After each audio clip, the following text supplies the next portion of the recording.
Welcome, everyone. Welcome back to a new semester. Trust your summer was very relaxing and enjoyable, and that you're looking forward to the new semester as much as I am. Before we move to the pledge, I just wanted to mention something quickly. You have seen a lot of flooding on the news. One that comes back most dramatically is UCLA and the damage that was done there. And then it wasn't but just a week ago, there was a water main break just a block from the campus here in which we had to respond to, not in fear of flooding, but in fear of traffic and having our students get into the traffic that resulted in that. But what started the whole thing was a water main break in this building. And if it wasn't for literally the heroic acts of a few folks in our IVC family, we would have been UCLA. There's no doubt about it. The concrete was bulging and the main was ready to burst. There was water down all the hallways. A portion of the stage here had to be replaced, and it was the quick action that actually saved us from that actually rupturing through the concrete, which could have actually injured people as well because it was under high pressure. So I would like to thank all of those who responded to that. There was a commendation in front of the Board of Trustees earlier, and deeply appreciate that. Also, thanks to everyone who worked so hard to put your fine breakfast together. Cindy and her staff and others that put the tables up. A round of applause, I think. That was really, really great. Okay, we have a full schedule today, so let me move on through. At this time, I would like to invite our IVC student veteran, Ben Bisher, to lead us in the Pledge of Allegiance. Ben?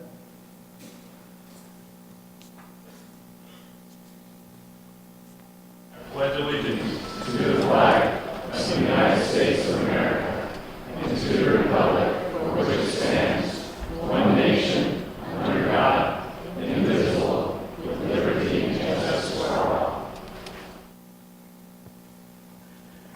Thank you, Ben. Thank you for your service. Appreciate it. Okay, at this point, I would like to take the opportunity to introduce a few very important folks with us here today. First of all, representing the Board of Trustees is Trustee James Wright.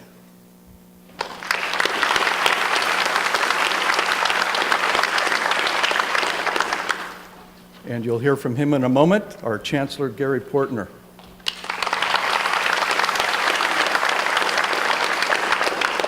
And I saw one of our vice chancellors here just a moment ago. I assume he's still here, Dr. David Bouguet.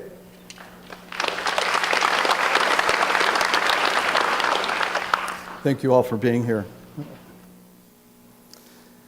Okay, at this point, again, I would like to thank you, everyone that's joined us here today. And I hope you're going to find these presentations very valuable to you. Today our presenters will include Dr. Kay McClinney, and I sent out an email with a bio. You know what we're looking forward here today, and we're going to hear from her in a moment. But at this time, I would like to welcome our Chancellor Gary Portner to offer his welcome this morning.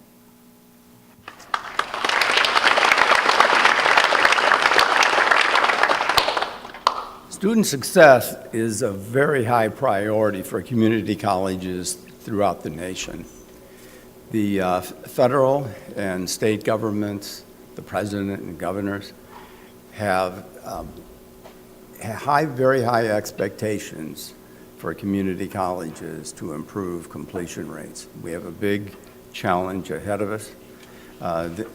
On your professional development week schedule, you have a number of events dealing with this topic. I'd like to applaud President Glenn Rockmore, for inviting Dr. Kay McClinney to be your featured speaker today. She has an extensive background in this area, and I think you'll enjoy what she has to say. Tomorrow, there'll be more of the same at the Chancellor's opening session, which I hope you attend. We will have Dr. Bryce Harris, who is the Chancellor of the California Community College System, and he will give us a state perspective of student success that we don't always see when we're sitting in our own colleges. Welcome and best wishes from me for a very successful fall term.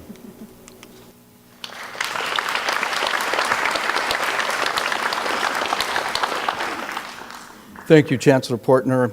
We deeply appreciate your leadership and where you're taking this district as a whole, both colleges and the district offices.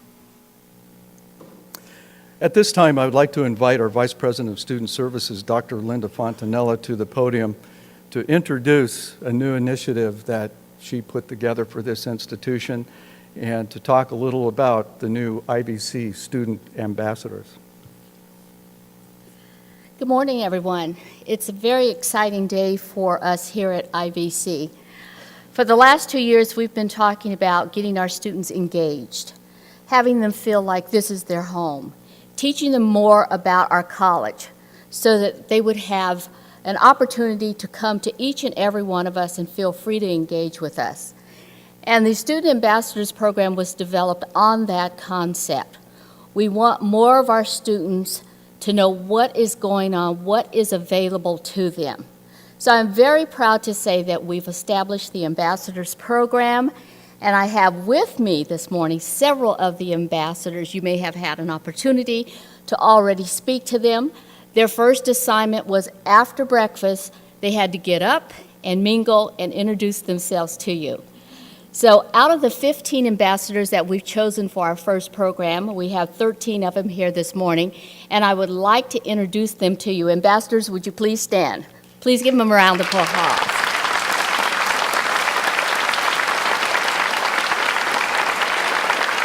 Thank you. You may be seated. You will see these young folks throughout the year. They're going to be available to you to participate in many of the events that are going to happen on the college. Not only will you see them engaging in several events, they are going to have their own annual event that they're going to put together, and you will hear more about that. And in closing, I would just like to tell you that they are the future leaders of our college. Prior to taking their position and being officially introduced to the college this morning, they participated in a 20-hour training program. Many of you were part of that program, and I want to thank you very much. We look forward to working with you this coming year. Thank you.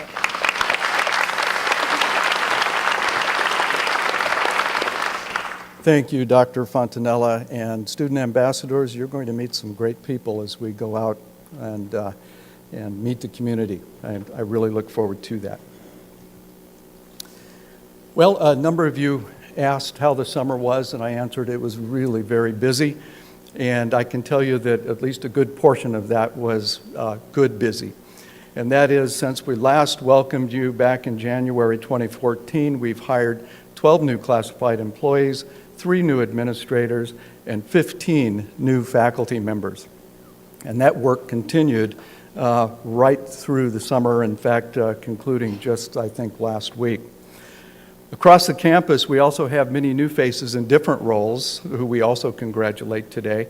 And on the tables when you came in, I hope you had the opportunity to pick up a new faculty and staff welcome guide. We'll also be posting this booklet and information online. And so know that tomorrow at the Chancellor's opening, I'm going to get the opportunity to personally introduce many of you at that meeting, and I deeply look forward to it. We have a rich new set of colleagues coming to this institution that's going to step us up yet one more notch as we go forward. So at this time, if I could have all of our new staff members stand at this time for a round of applause and a welcome.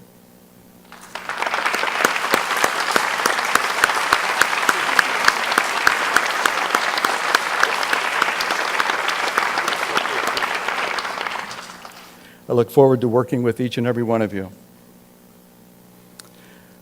All right, a number of things have been happening on campus, and I can't mention them all today, but I'm going to pick just a few.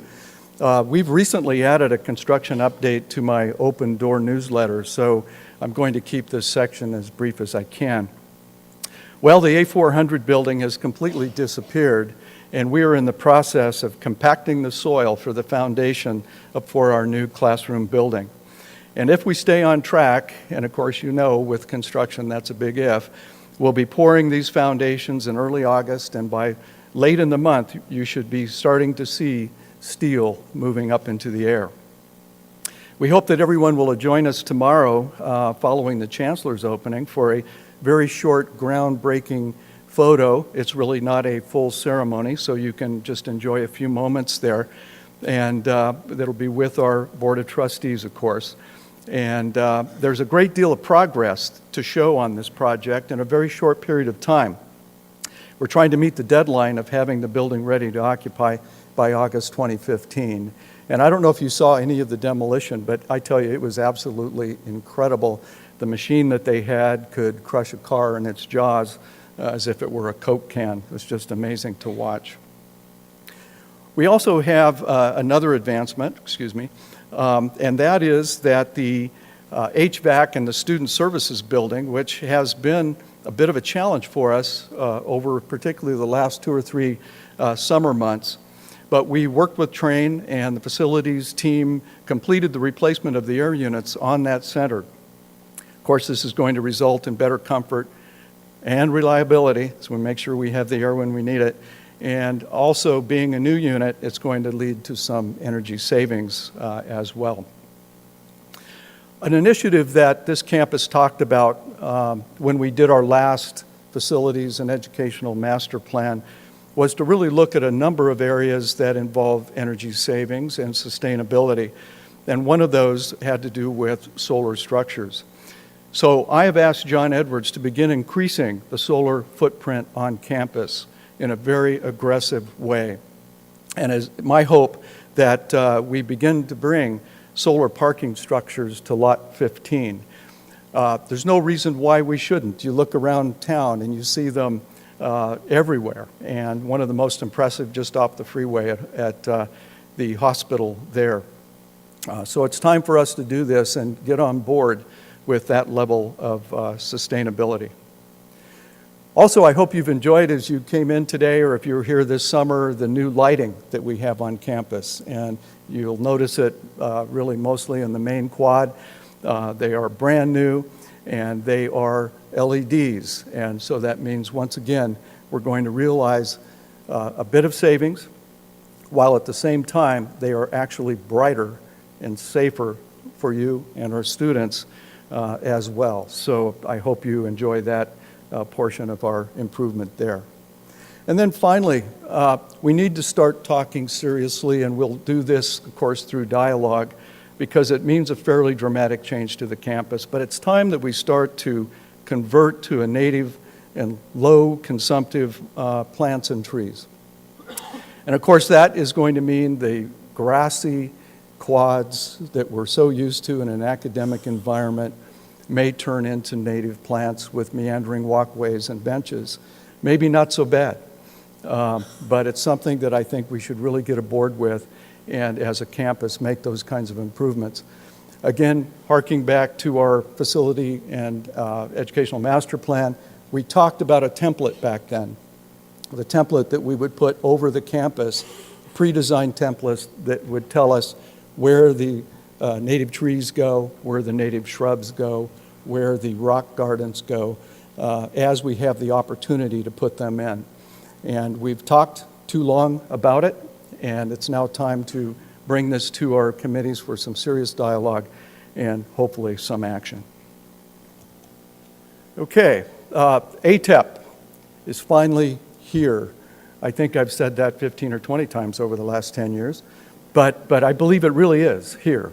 And it's really starting to happen. I think all of the conveyance, most of the conveyance issues are taken care of. We are in a point of being very energized. We're working with a district development planning working group.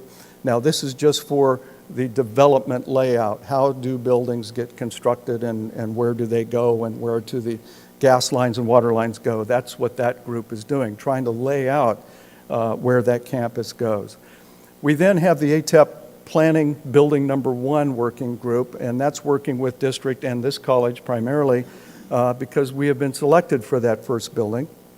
And we're in the process of this group looking at how we can hire an architect and what that building should look like inside. And so we're bringing faculty into that very aggressively. They've started with one small meeting just to scope out who should be involved. The next meeting, I really expect to have a great deal more participation as we look at how that building should be shaped.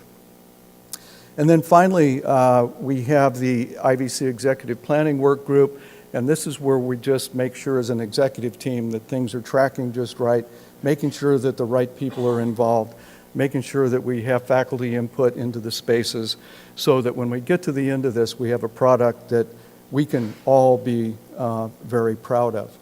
The design portion of ATEP is being thought of as a regional collaborative. Most of you may know that CTE programs at a given college, unless it happens to be one of the top tier, tend to be relatively low enrolled.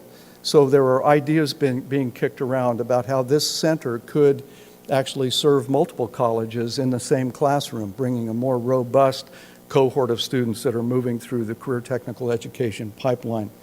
And that, in fact, is what the College of the Future is all about. It's raw land in the middle of Orange County, very expensive land surrounded by educational entities and business entities, so why not make it the College of the Future?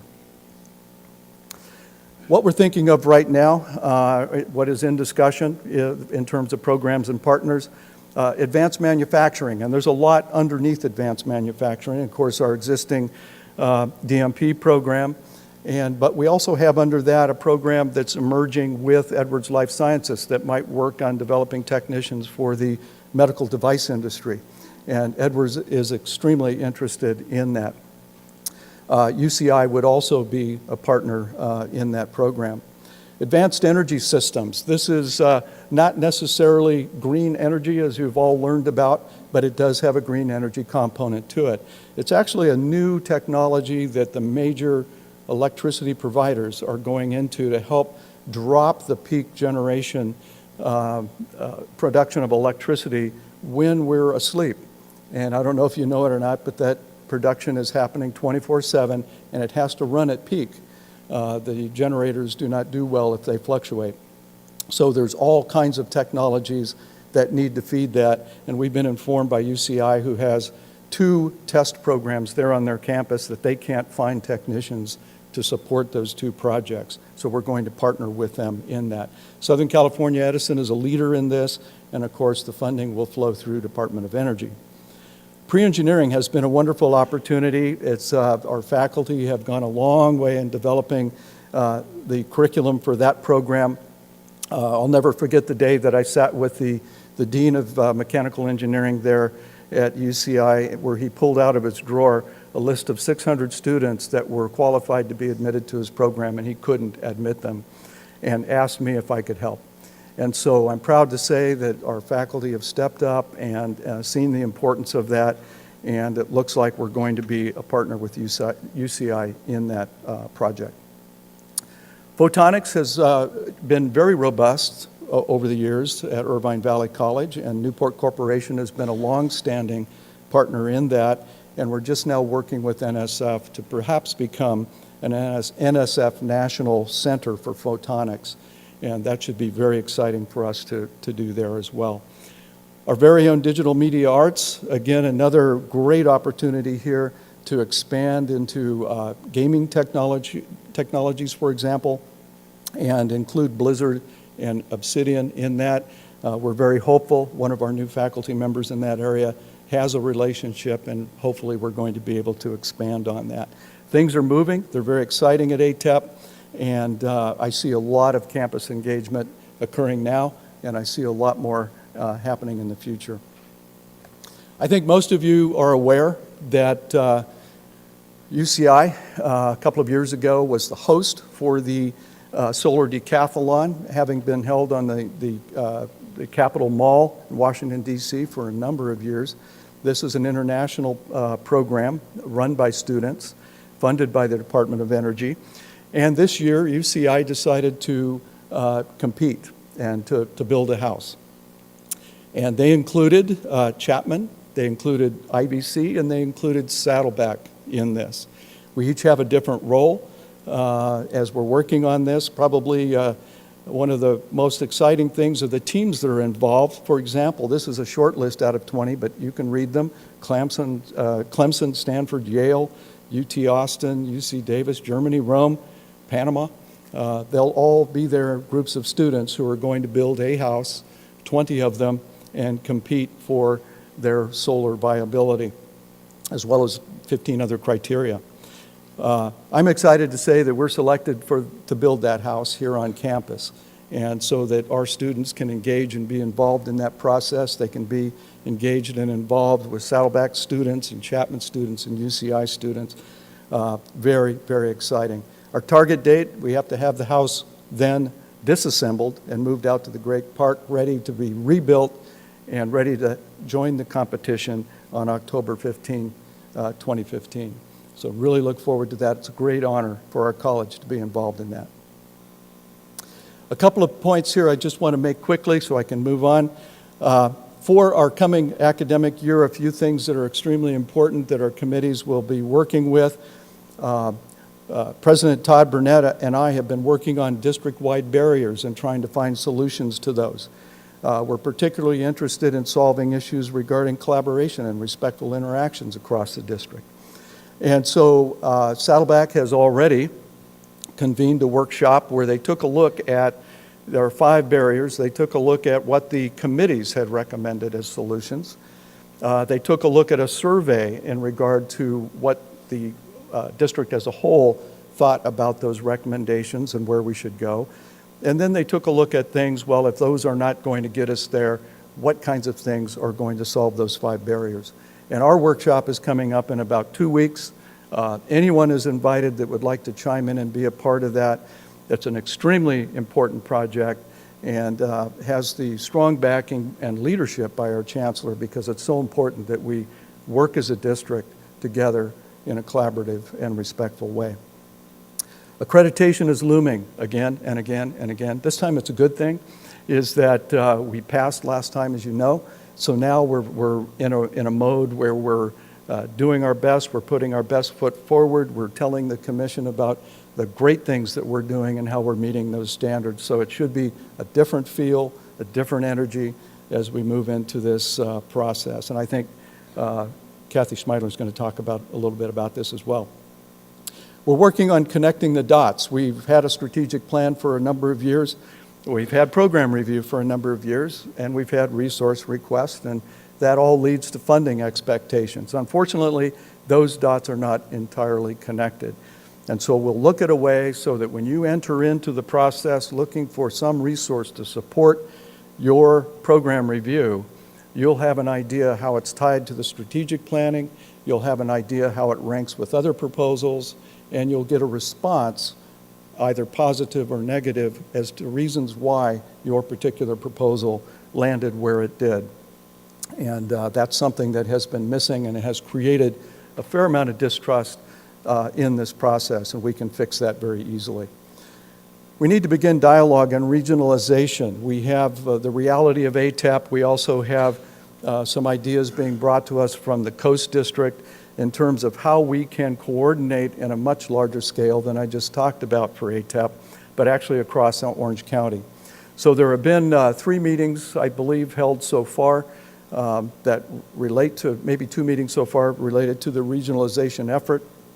And this, of course, is where we can bring programs from different campuses together and share across, and resources and in enrollments and all of this. And it seems a little daunting, but it's definitely doable, and it's definitely the future. It's coming to a district near you, and it's going to happen. So it's important for us to be aboard and to be a part of that process so that the result is definitely something that you like.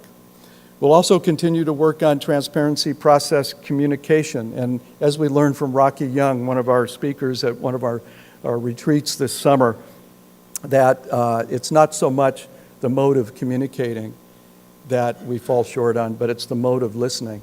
And that we listen to respond, and what we could learn to do is listen to understand.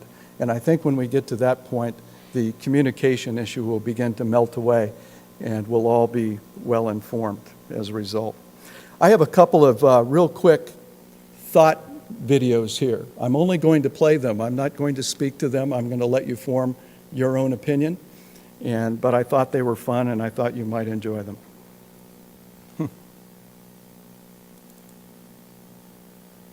Okay, do I have...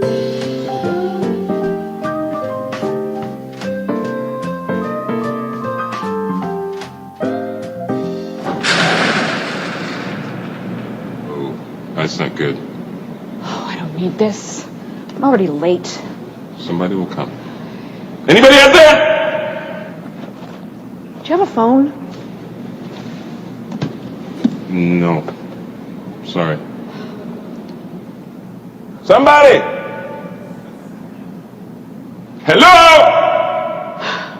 There are two people stuck on an escalator and we need help. Now, would somebody please do something? Help! I don't believe this. You gotta be kidding me.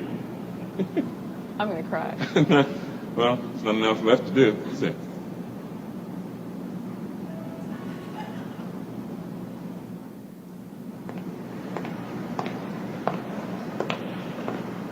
Hello? Hey, don't worry about it. I'll fix it in a second.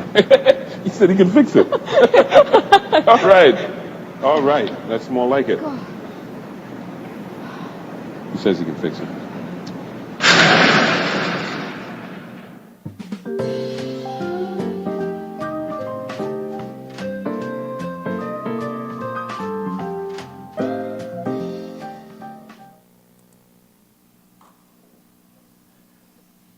Okay, I hope you enjoyed that and found some meaning in it.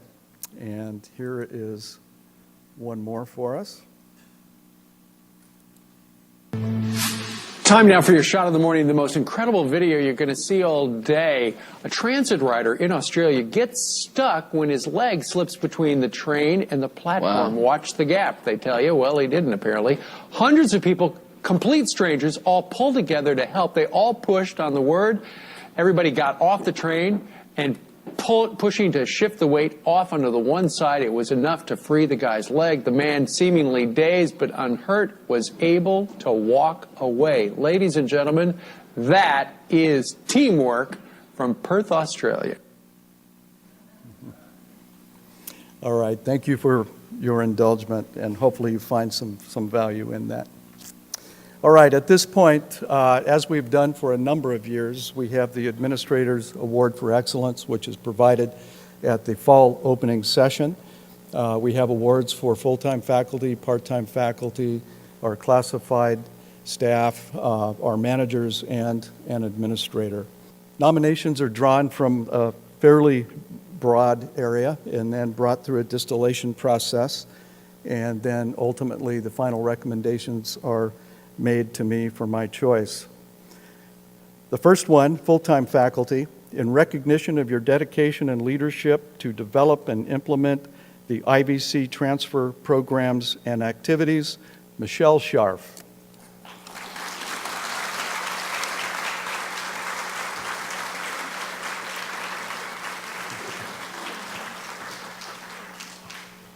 It's another clock I get to keep.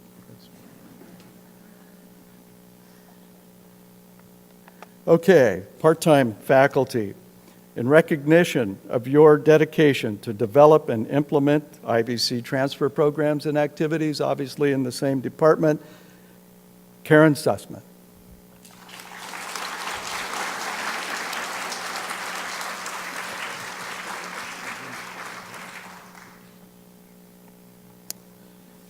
An individual that I have really enjoyed working with in a leadership position, represents our classified staff, and in recognition of your positive efforts to cultivate excellence in service, leadership, and participation with the classified staff and campus community, Vincent Cooper.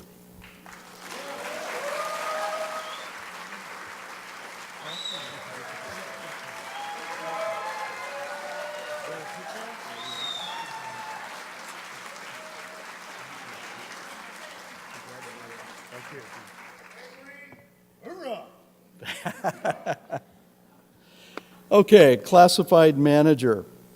In recognition of your excellence in planning, data support, and visionary leadership, Craig Hayward.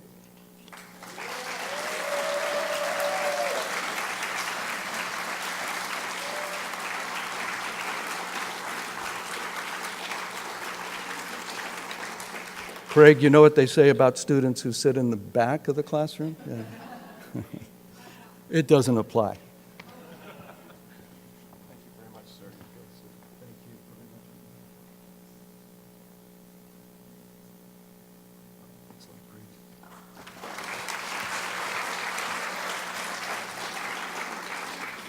Okay, last but not least is our administrator, and someone who has really faced the good and the bad of this institution with a great deal of demeanor, a great deal of respect, and a great deal of talent, and I have deeply appreciated working with her. In recognition of your excellence in leadership and furtherance of student success, Dr. Linda Fontanella.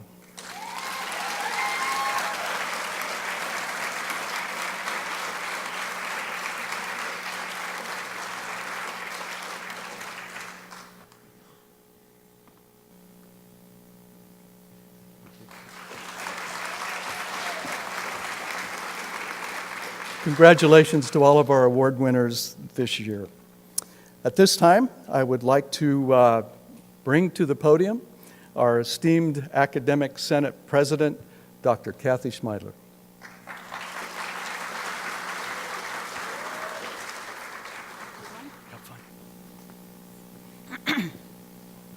He said to have fun. Little did he know.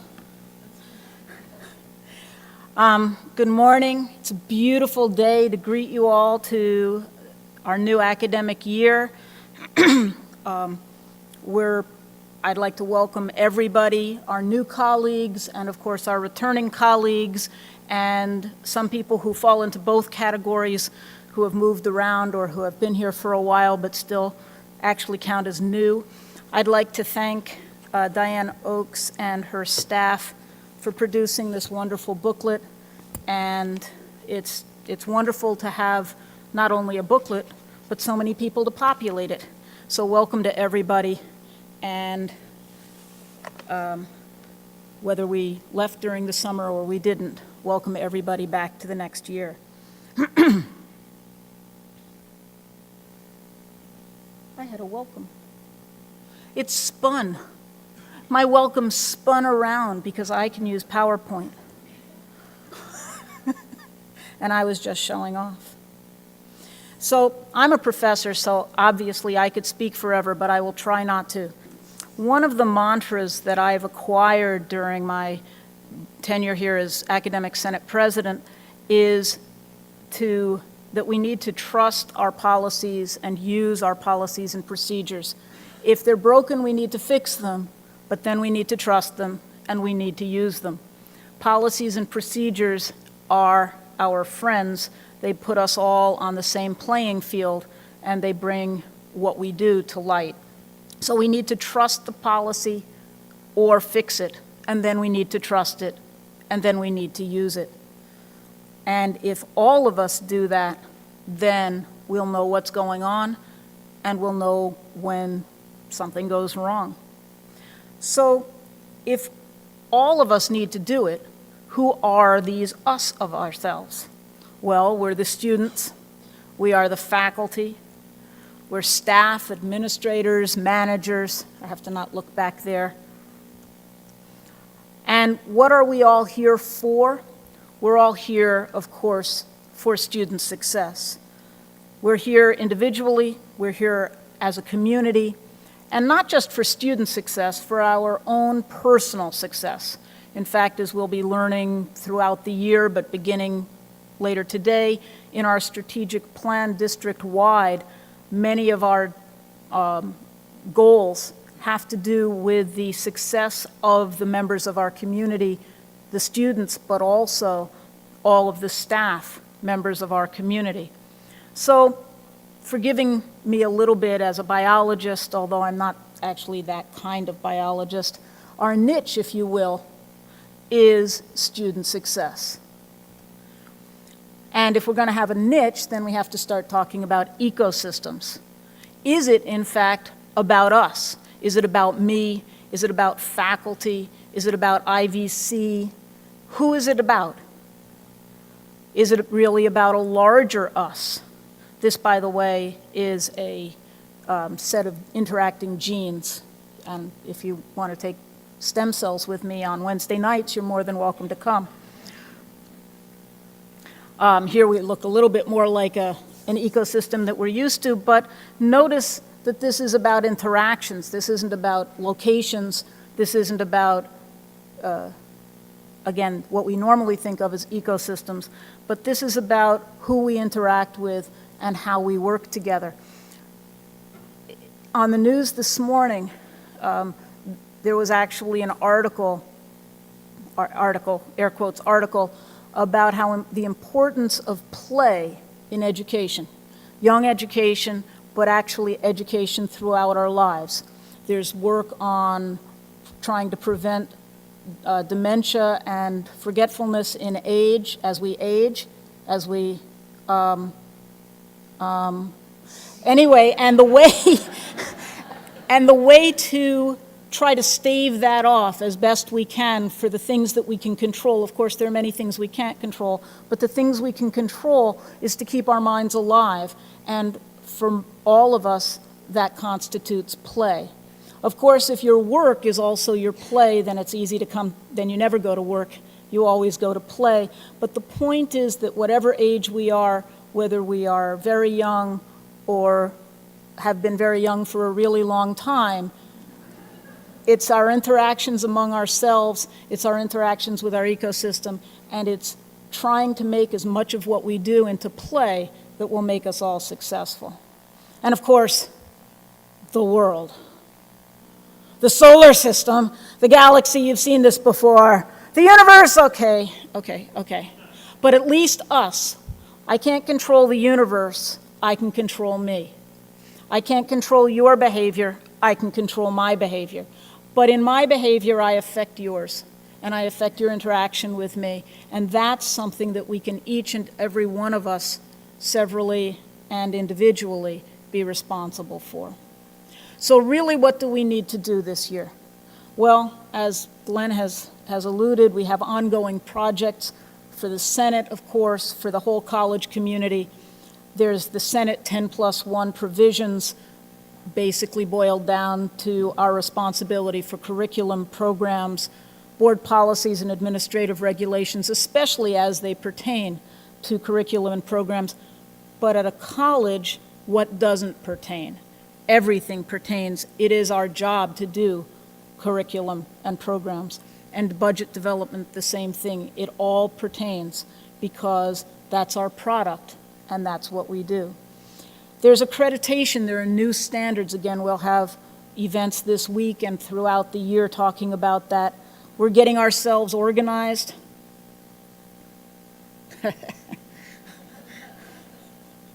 We're starting to develop our self-study. We need volunteers. We'll be calling upon all of you to volunteer. What we're going to write about, but more importantly, what we're going to do is follow good processes, follow good procedures, follow good practices. If we have processes, procedures, or practices which we find lacking, we will fix them, and then we will have good processes to follow, good procedures to follow, and good practices to follow. For the Senate, there are our infamous 10+1 specific provisions set down in code, in law. and I won't read them to you. They're posted. You can find them. My favorite, of course, is the infamous +1. Other matters as mutually agreed upon between the Board of Trustees and the Academic Senate, or as otherwise provided by statute or regulation. In other words, anything I want.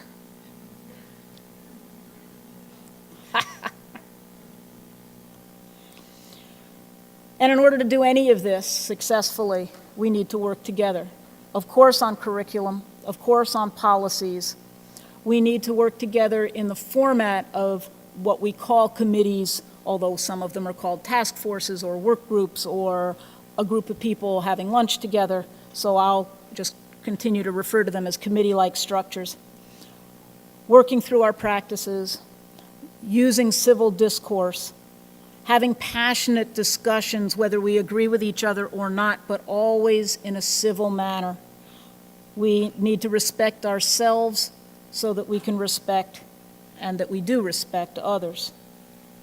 And the immediate projects that need all of us to participate, but not just participate, we need to care. We need to address the new strategic plan. We're developing action steps, and one would hope acting upon them. The accreditation report, there are new standards. We need to develop standard work groups, find chairs for each standard work group, and populate the committees, because this shouldn't be the job of individuals to write the entire accreditation report. I particularly like the idea that we need chairs for each standard and substandard. Really? Substandard? All these academicians, professional educators, as my children called them, working on the system, and we use the term substandard? Seriously?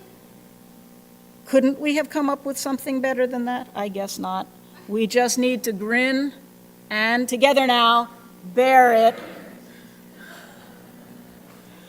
and work together. Thank you.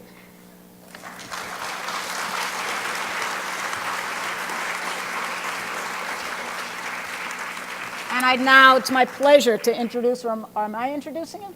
Please. It's my very great pleasure to introduce my colleague, Vince Cooper.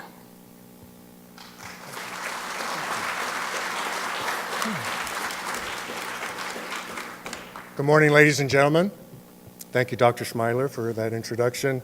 Approximately 1 year ago, on this very stage, I talked about my vision as the leader of the IVC Classified Senate. I talked about professional development, communication, and mentoring. This past academic year, I was involved with the district-wide strategic planning committee, and we developed a new 6-year plan for this district's goals and objectives, and 2 of them deal directly with professional development for all staff. It's a great groundwork. Also this past year, I gave a couple little speeches about the importance of professional development to the Budget Committee and to SPAC, which is our college council. Filled out a resource request form for $500 for every full-time classified employee for training purposes. That is still going through the process. The Classified Senate gave a handful of wonderful, informative workshops this past year. And this is the first time in the history of the school in which Classified Senate-sponsored workshops are involved with Professional Development Week. It's a good thing.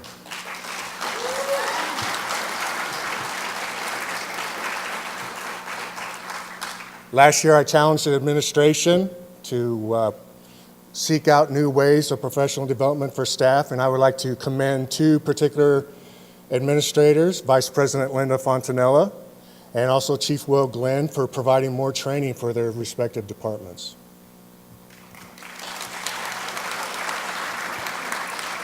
For communication, every month our district PIO sends out an email to all staff with links to the Board of Trustees streaming video and agenda. So if you check those out, it'll give you a better overall view of what's happening at the district, at ATEP, at IVC, and Saddleback. Also, if you go to the main page, to inside.ivc, to SharePoint, you can check out SPAC, which is our college council. You can check out our steering committees, their agendas and minutes, and that'll give you an overall view of what's going on with the campus itself. And if you have questions of what's going on, you're more than welcome to talk to myself or Kathy Schmeiler about what's happening with the campus. Mentoring. I'm very proud to say that we've increased the number of classified folks involved with the Classified Senate. We have some new people that are coming on board this upcoming year. And I also would like to say I've been watching the classified involved with the committees, and I want to commend them for their professionalism, for their conduct, for the way they speak up and give their expert opinions about what's going on. And it's a beautiful thing to see all the folks working together on these committees and task forces to come up with ideas, to come up with solutions for this college. I also want to take this time to sincerely thank Dr. Rockmore for his support of the Classified Senate. Thank you.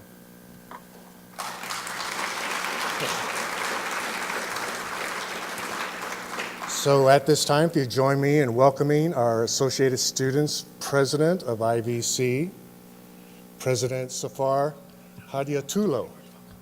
Thank you.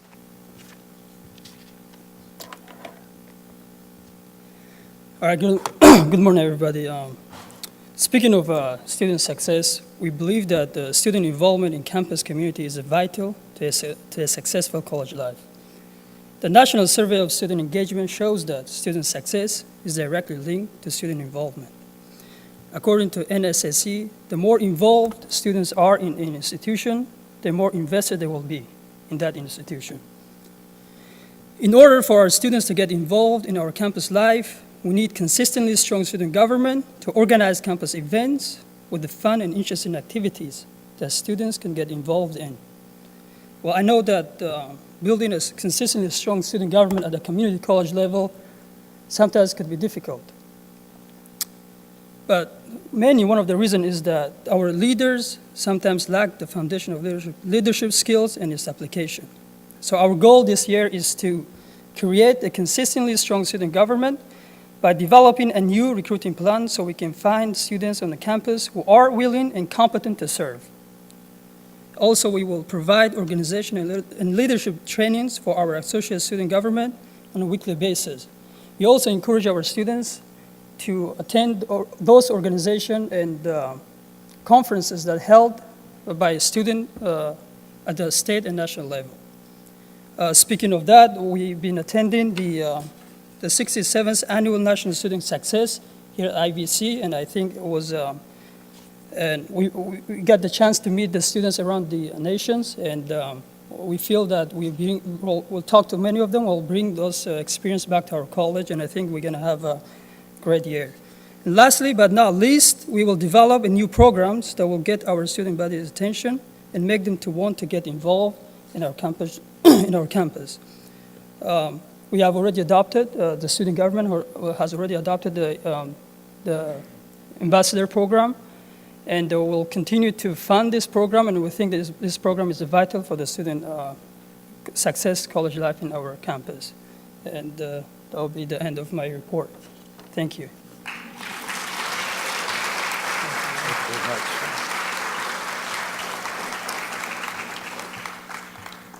All right, thank you very, very much. Okay. All right, I would like to thank Kathy, Vince, and Safar for their great presentations. That someone once said, if you want to be successful, you surround yourself with people that are a whole lot smarter than you are. I think we've just proven that here. Great, great talks.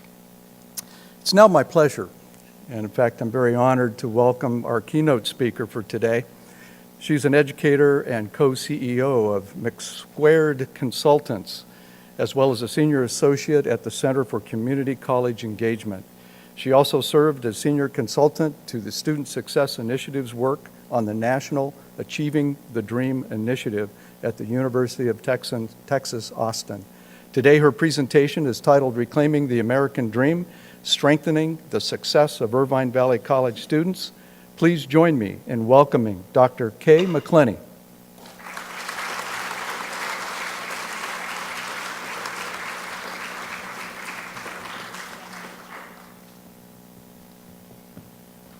Good morning. It is my great pleasure to be with you in this beautiful place at this energy-filled time as all of us begin a new academic year. I am going to talk with you this morning about students and student success, and I am particularly delighted to be looking at the new college ambassadors arrayed in front of me. I had the opportunity to speak to a few of them before I came in. The student success agenda is indeed very much on the radar screen of American community colleges, and what I hope to do is to add a little more national context to the work that you are already highly engaged in doing, to hopefully reinforce, endorse, and encourage many of the kinds of things that you are doing at Irvine Valley College for your students, and to provide some indications of where your colleagues in colleges across America are focusing their efforts. I have to say this in addition to Glenn's kind introduction. I believe that you faculty, staff, administrators of Irvine Valley College, along with your colleagues in community colleges across California and America, are doing some of the most important work in our society. I firmly believe that, and I, believe me, have a lot of data to support that assertion. But the other side of me is that I call you to the conviction along with me that if our work is so important, then it's excruciatingly important that we do that work at the highest possible level of quality. And so, in that vein, I recently had the opportunity to serve as co-chair of a thing called the 21st Century Commission on the Future of Community Colleges, which was sponsored by the American Association of Community Colleges and released a report now a couple of years ago. And it's just been followed up with a new publication, which is an implementation guide. That is some guidance for colleges around the country with examples, with the research that say, here's now how we can do what it is we are called upon to do. But to give you the context, this commission brought together community college CEOs from around the country and faculty members and board members, but also a lot of people who are from outside our field, who are our critical friends, people from K-12, from the university sector, from business, from policymaking community, leaders of other national organizations, and so on. And we spent a healthy period of time, about a year and a half, immersed in literature, in major reports, in data, in think tank testimony, in hearing from people in and out of the community college world about the challenges that our society faces. And this is the seminal conclusion of that work, that the American dream is at risk. I'll talk a bit about that in a moment, but the equally important conclusion for us is that community colleges can help reclaim that dream. In fact, I will say to you that if the things that put us at risk as a society are going to be effectively addressed, the heavy lifting for that work is going to occur in community colleges in California and beyond. But, the commission said, stepping up to that challenge of reclaiming the American dream is going to require that community colleges rethink in very thoughtful ways, in ways that challenge our various status quos, and then to redesign, redefine mission, and in particular, the ways that we educate our students. Rethinking the student's educational experience. And that's really where I have spent my career over the last longer than I would care to admit. Looking at research and creating research about effective educational practice in community colleges during the time that I was, thank you Safar, founding director of the Center for Community College Student Engagement at the University of Texas at Austin. And so I bring with me today, I bring data And I know that you're swimming in data. I know about the Student Success Scorecard. I'm very, very familiar with it. I know that you have other data. I know that you're working on your self-study. I know about your work on learning outcomes assessment. I bring some data simply not to do a dump on your heads, but to illustrate some points that I think we need to engage together about. I also bring with me students. I have spent the last decade or more, 12, 13 years, listening systematically to community college students across the country.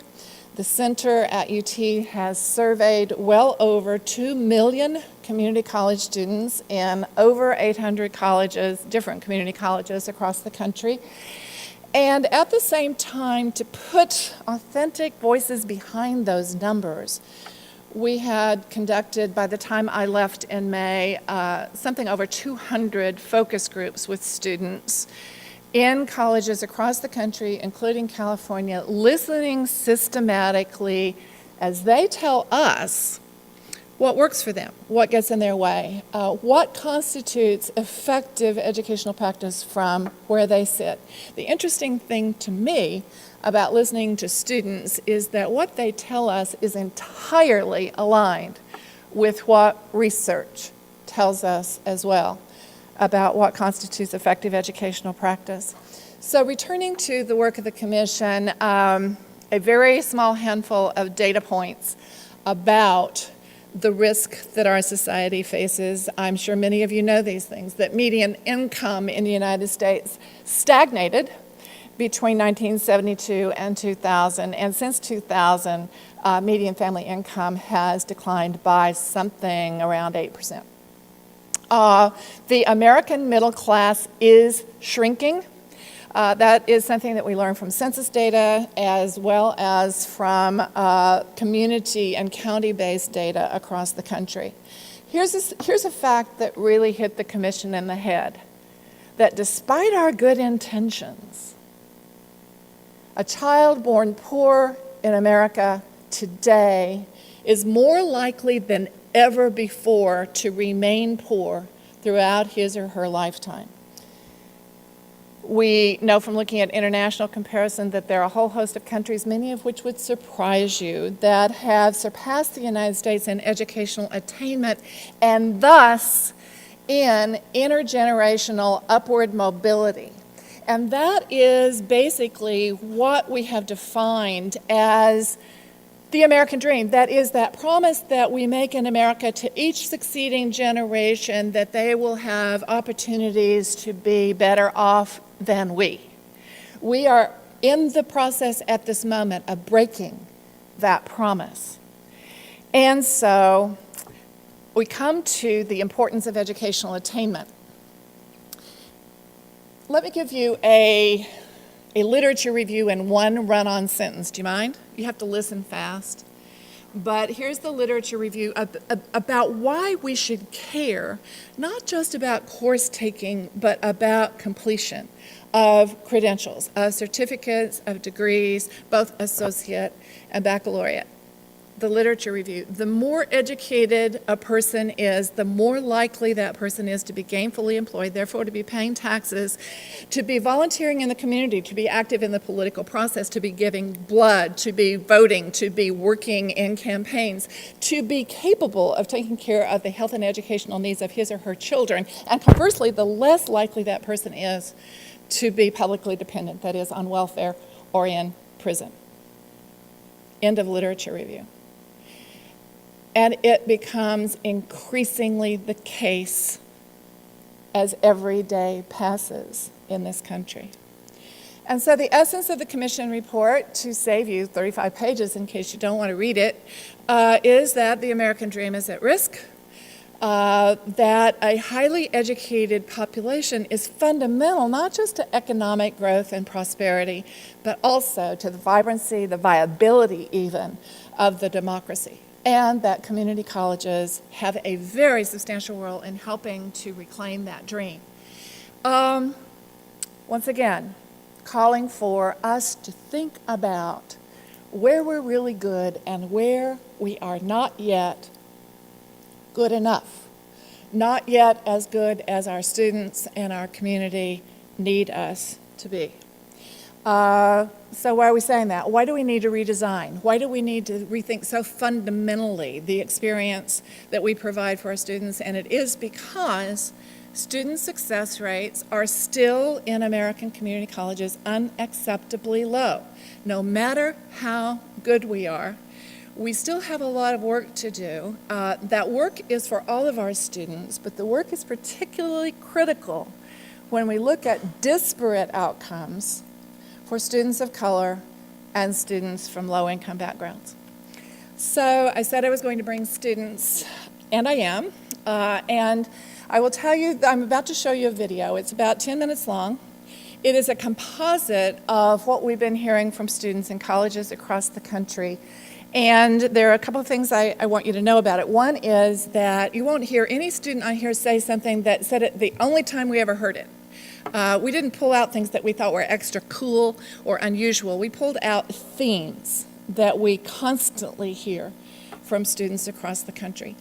And so there's that. And then in one part of the video, you'll note we had an opportunity with some grant funding to do longitudinal focus groups. That is, we went to a number of colleges in August during registration. We pulled students out of the lines they were standing in for registration or financial aid or advising or whatever the line was, and we got them to agree to meet with us periodically throughout their first year of college.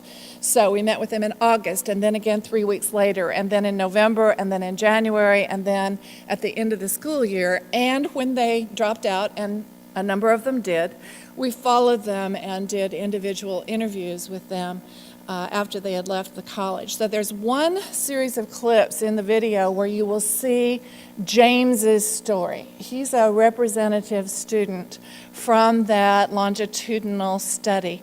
And after we get through listening, I'm going to invite you, there will be a quiz. I'm going to invite you to tell me what you've heard.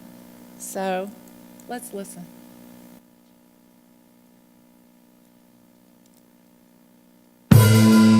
I've been warned about all the challenges. I don't understand what they're saying. I feel like I'm just floating. Math class. I want to be a math teacher. When it's just, I thought I did well. I just can't wait. I'm ready to go over there. Yeah. It's pretty exciting though, because this is the next chapter of your life, and I'm just really I'm excited, like an energizing bunny. I want to be a coach. I have like a bunch of different things that I want to do. So I want to be an architect, and being an architect, you need education also. And I remember that I was so happy to come that I came 5 months before I had to.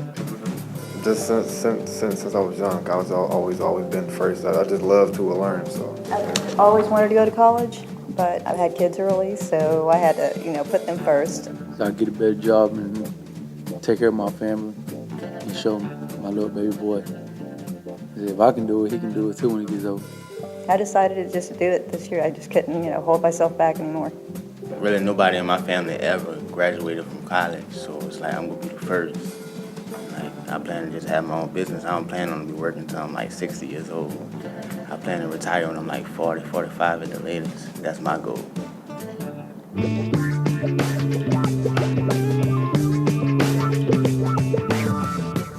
I had no idea what to do, to be honest. Like they said, it was very confusing. I got lost very easily.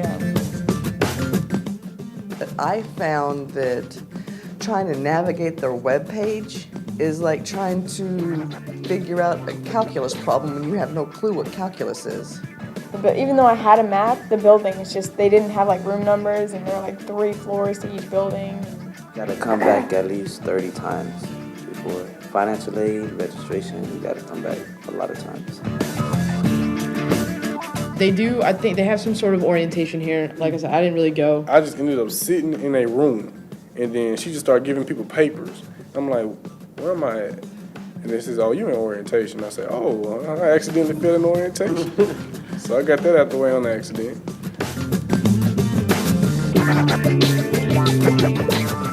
I've always been good in every subject I ever taken, so it was like a shock to me that I was like right on the borderline, but at the same time a disappointment because I wasn't expecting to fail to my standards.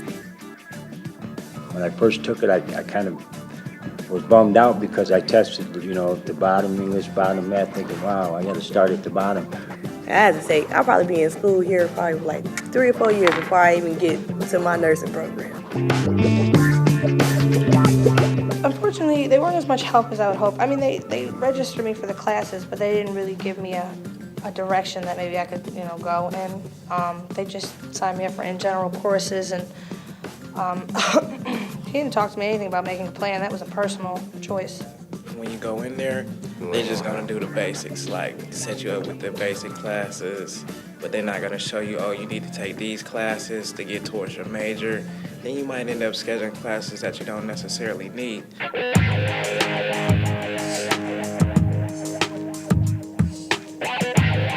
Our government class, we got the same class for government, and we sit there and we're just like, because it's just current events. Like, man, let's speed this up. It's just all current events, man. It feels like it goes by so slow. You get the all the information she's going over. She gives it to you in a CD, but then she's gonna read it pretty much verbatim off the slide anyway. So it's like, come on, like tell us a side note or something that's not on the PowerPoint slide. I can read this at home. Where they have a set speed, I guess. Yeah, and as soon as you learn it, you can't even retain it because you got to go to 3 more chapters. And if you don't understand what they're saying in that set speed, then you can kiss it to a W, so. Different for me, like, to go from not studying at all or not reading to, like, having to read and having to study and learning, like, that's a difficult process, or high school didn't prepare me in a way for that. I had been warned about all the challenges of college, and I believed that things were going to be a lot different, a lot harder, but I still didn't prepare. And I'm kind of having trouble because of it, just keeping up with my work and stuff. They just keep telling you, like, if you ask them your grade, and they might tell you, but you might not understand it. They'll tell you, like, you need to do this work. You like, oh, okay. So, what's my grade? Yeah. I feel like I'm just floating, man. I'm not doing any greater than I should. I don't think. Maybe so. But, You got a 1,700 out of a 1,900. I'm like, I don't know what that is. And then you just have to find out at the end of the semester, and then you'll be surprised.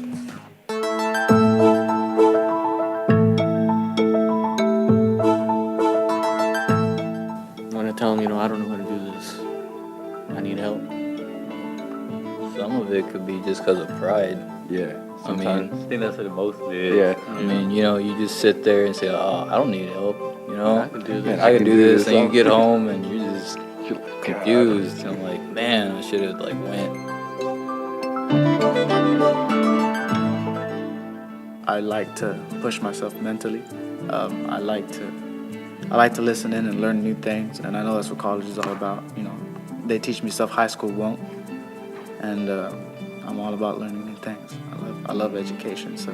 I have to admit I was nervous too, like any incoming freshman, but it's just, you just got to see it as, just another day at school. So like, you just adapt to it. I did. It's easy. It's just a lot of homework. I don't like homework. I mean, school's all right, I like it, but it's just, it's not for everybody. And, I guess I'm just one of those people that it's not for. Maybe sometime later on in life, I'll pick it back up again, but, just, it is what it is. So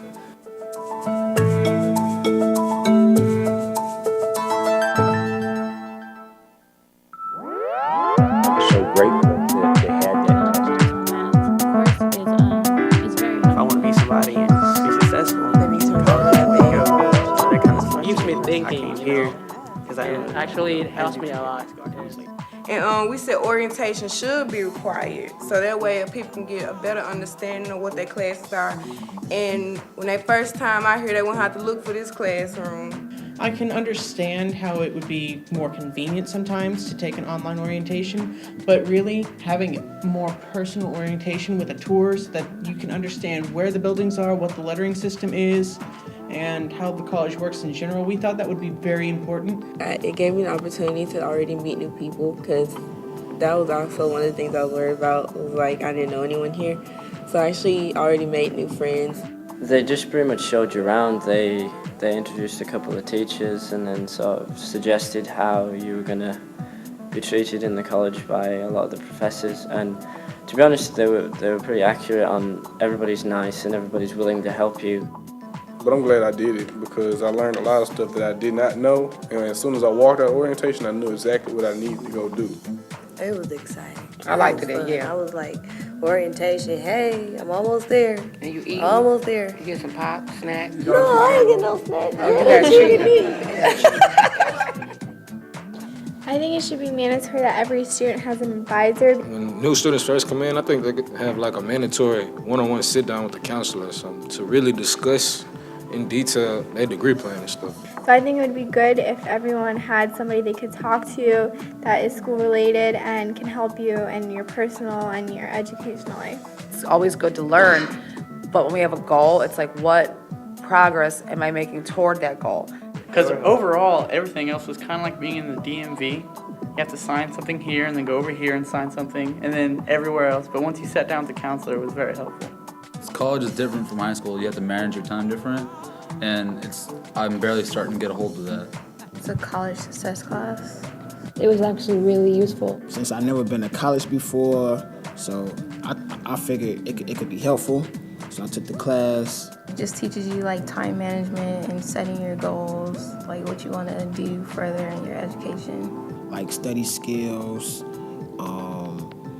writing, getting research. It's like everything like built into like one class, basically. Like all the services the school has, that's actually kind of how I learned the most about them, was through that class. And her classes were really tough. It was a lot of work. She tells you, you're doing good and you could do better. You're a good student. She makes you want to learn and do better in her class. Having that base of knowledge that I have after making it through her class, it's just indispensable. He makes me think hard, like so much about this certain situations, about current events and stuff. And I learned a lot. I mean, he keeps me thinking, The atmosphere is just great. Everybody knows what's going on and everybody's interested and everybody's active, and the teacher is treating us like, like it's not just another lecture. It's actually class and you can make it fun. He gave us a riddle and he put us in groups. And putting us in groups actually brings us a little bit closer together as a class. And that's exactly how it went. We all clicked right away. We weren't afraid to talk to each other. And then we'd have a group discussion. That's one thing we always do. We have a group discussion and people aren't afraid to open up. The way she was enthusiastic about the subject she was teaching made you feel enthusiastic to be there and learn everything that she had to say. I'm learning more and more, and I think, if I'm not in that class, what am I going to miss? Well, thankfully A&P has an SI, and what she does is it's a student who previously took the class, aced it, and knows this professor, this class, and you get together once a week, twice a week sometimes, and you go over the material that's been discussed in class. It has really saved me big time.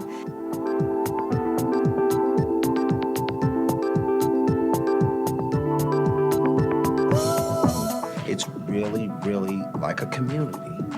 And, the old saying is it takes a village to raise a child. Everybody in the village is helping out. And it goes from, deans, president, down to career services, people in student life. I'm looking to get my PhD in psychology. I'm teaching at a high school somewhere. Getting my PhD, being a doctor. I would really love to be in the medical field. They need to remember that they hold this person's futures in their hands, and this person's future in their hands, this person's future in their hands, in their hands, in their hands, in their hands, in their hands, in their hands.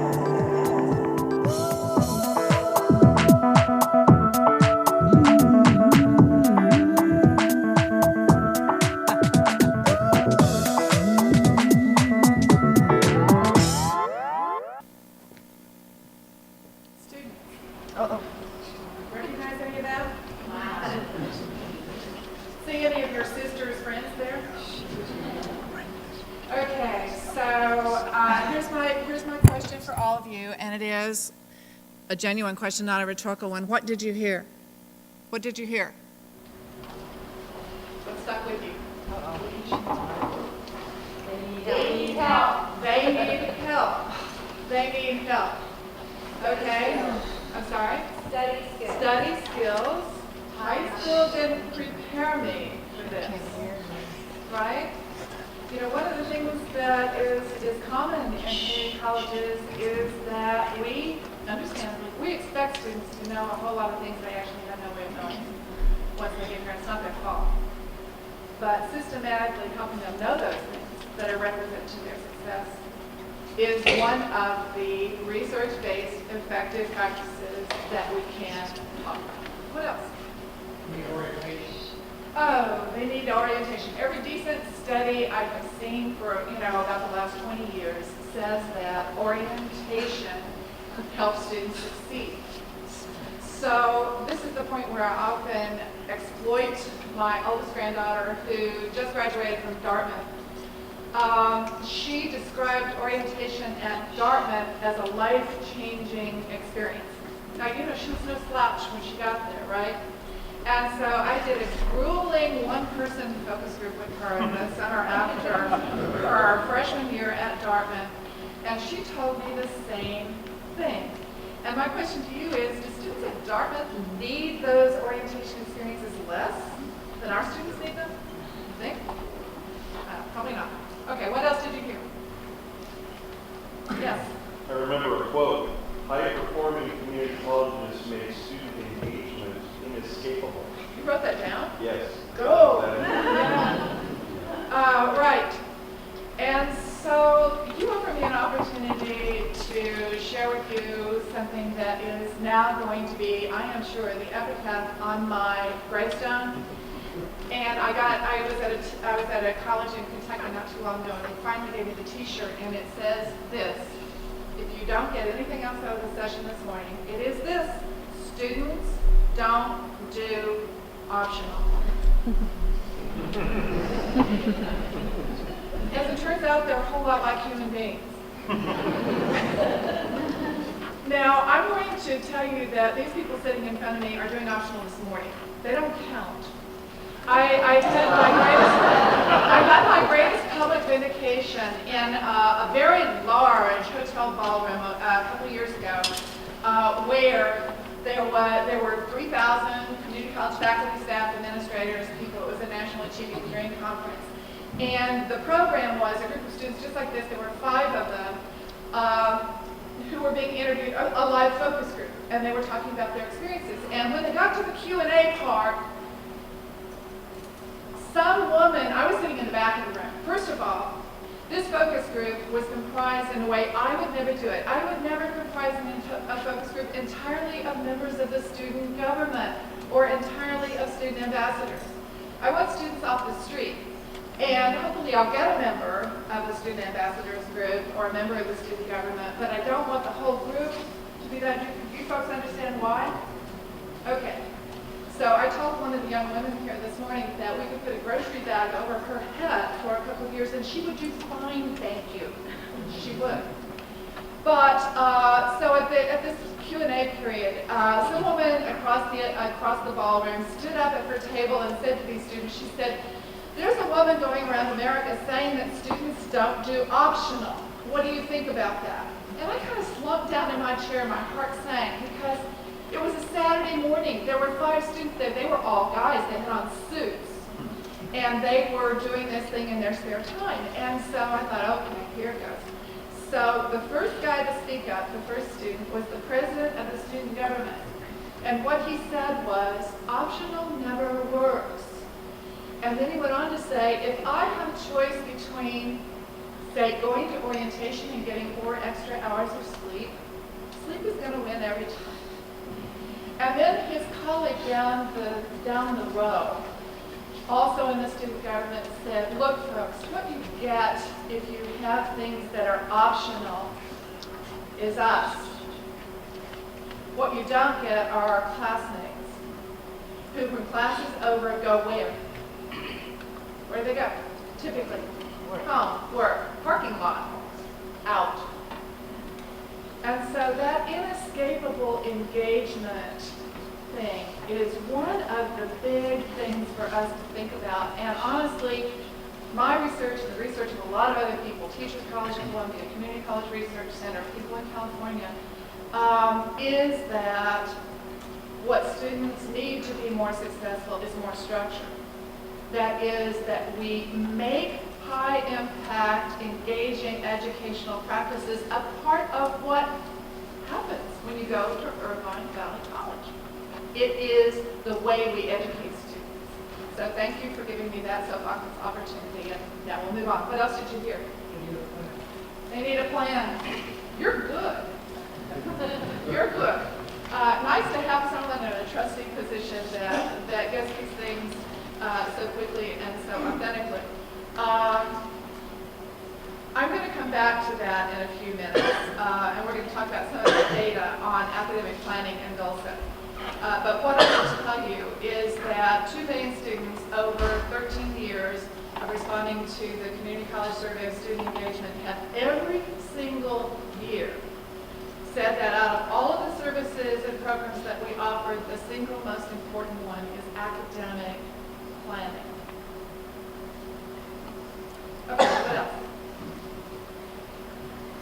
Yes. They show up really motivated to class, Yeah. and then half of them end up leaving. And so we have this wonderful captivated group, so they're ready, and then somehow they leave.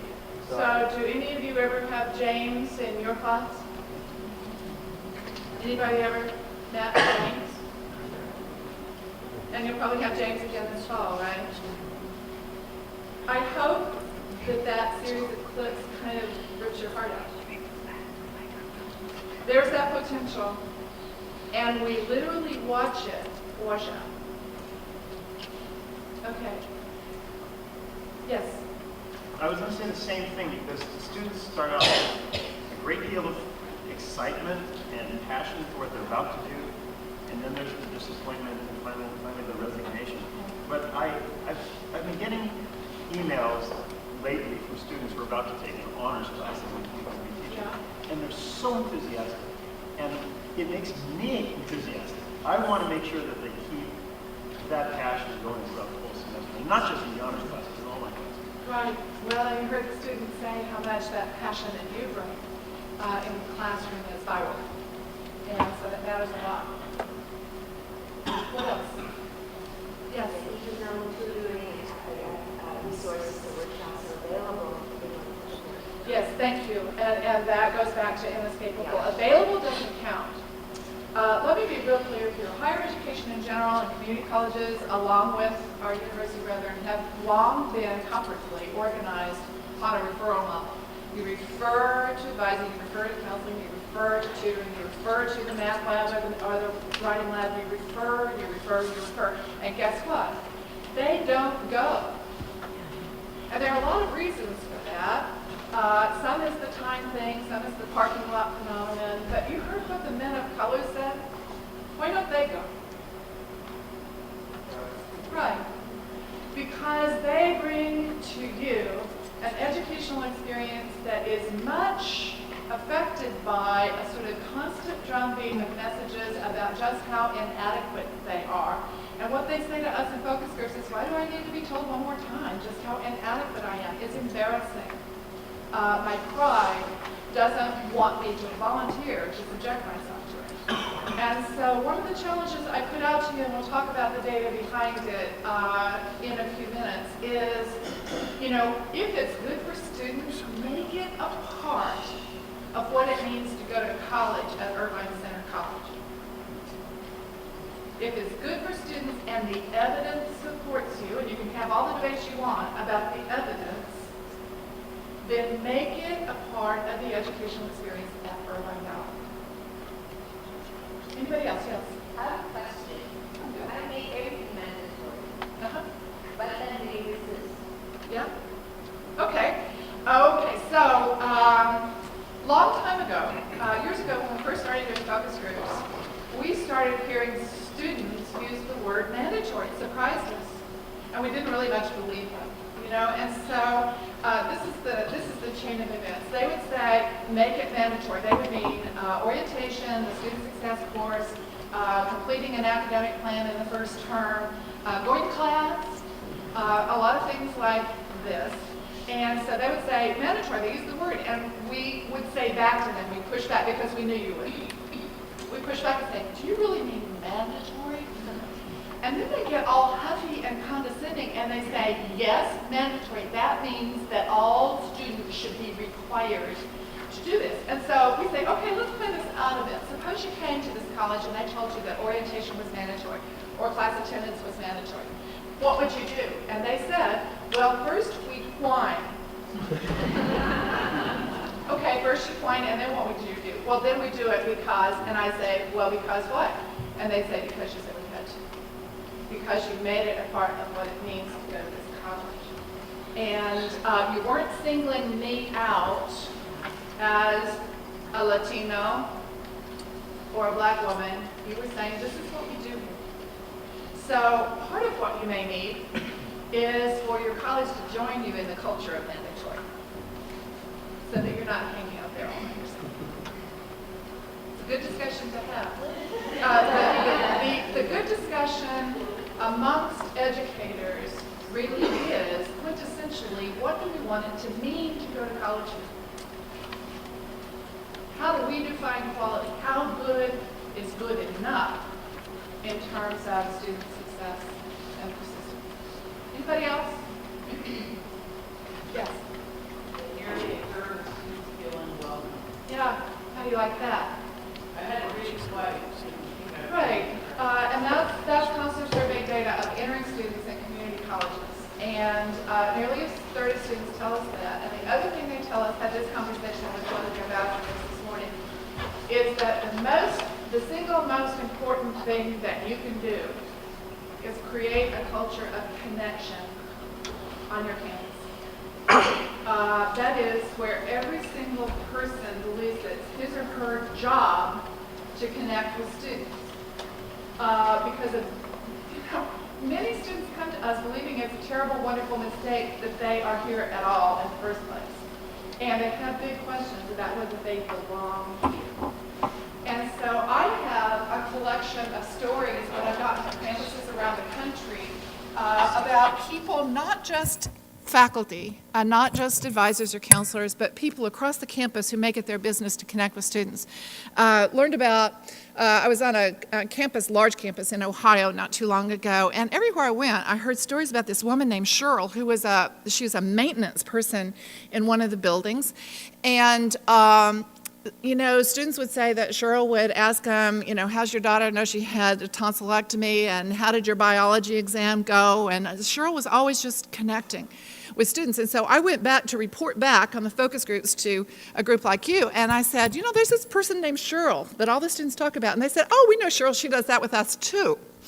No one quite knows when it is that Cheryl cleans buildings, but they do know that Cheryl helps to create a climate of welcoming, of connection with those students. So it's people in the food service line in the cafeteria and people who are administrative assistants in offices and faculty and counselors and other staff and administrators who really make that difference. And you know the good news?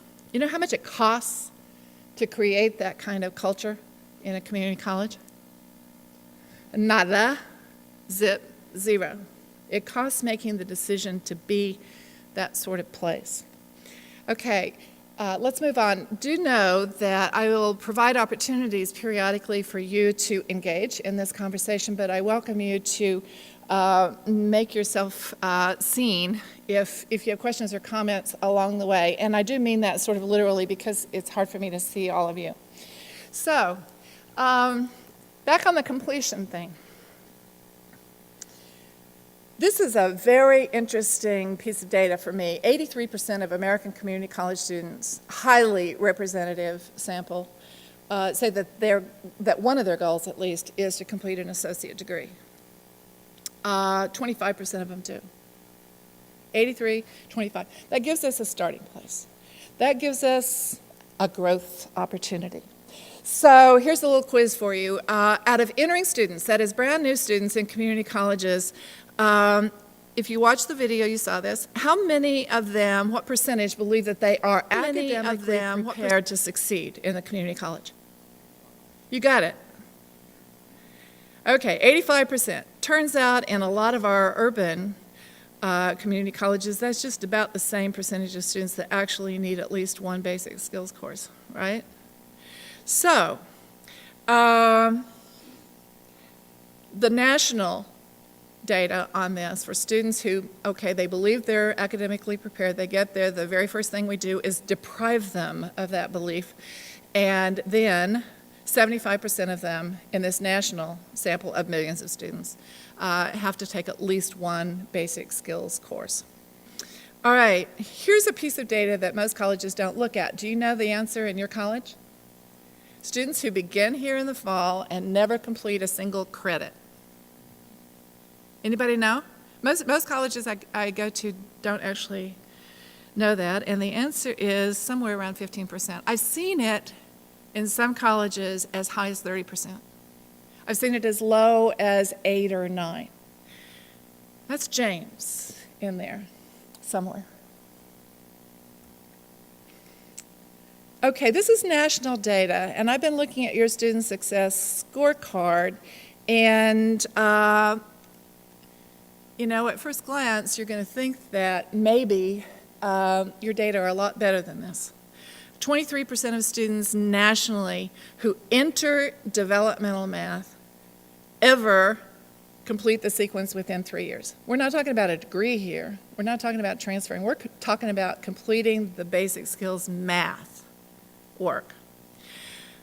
National data, and this is what you come up with when you count all of your students. This is where we were talking earlier about the California Student Success Scorecard and how those denominators are arrayed, and I completely understand why they were arrayed the way they were arrayed, and I follow that process very carefully, but they do not count all of your students.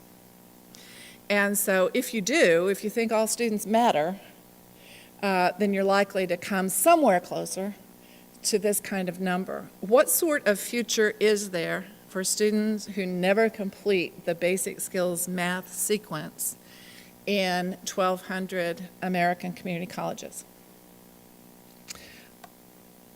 And you know the national data are that, actually this is an improvement.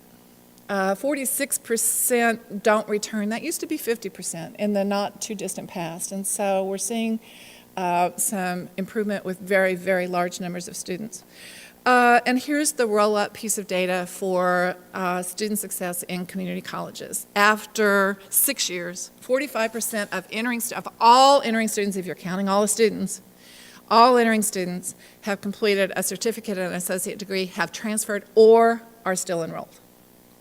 So that's kind of baseline for American community colleges, and it's why if we are to help students realize their dreams, we're going to have to think about some changes, not, let me say, in my view, aimed at fixing students, but in my view, aimed at fixing us so that we are capable of serving our students more effectively.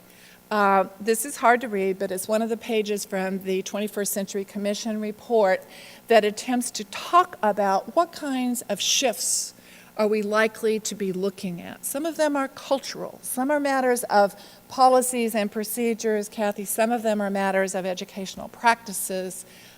Some of them are simply matters of how we look at our work.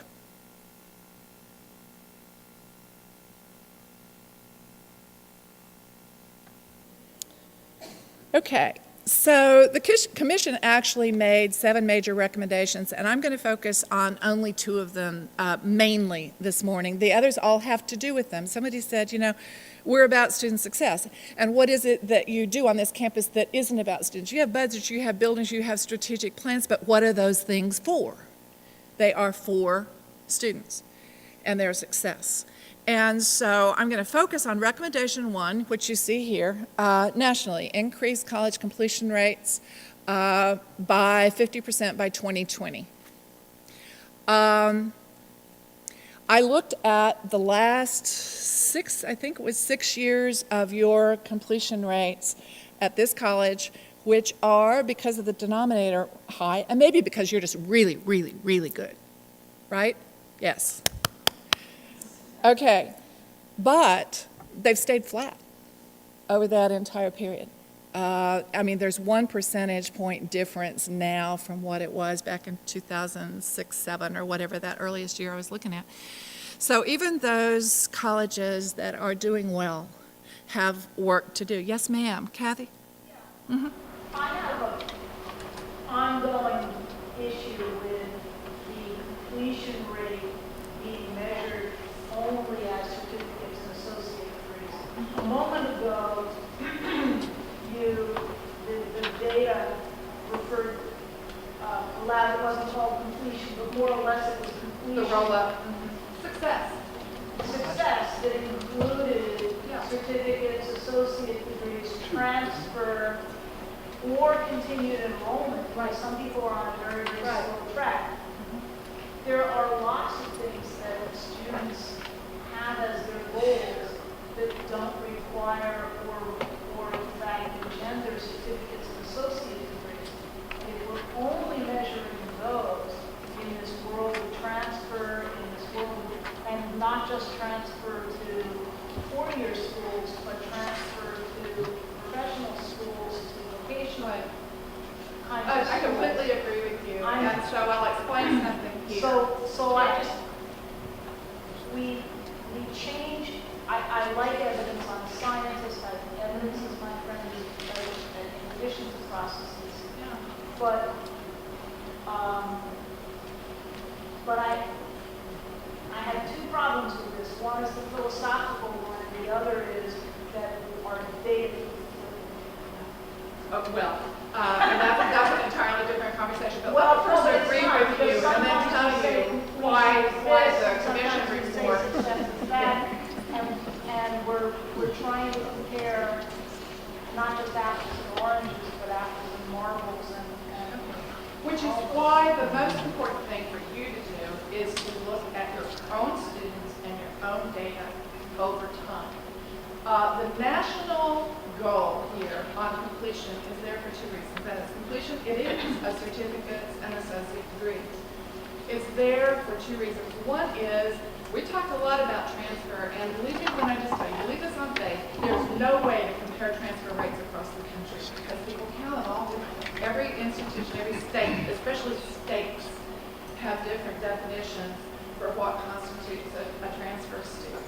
And so what we encourage is for colleges and colleges within states to include transfer, actual transfer, as one of the successful outcomes for community college students. It is.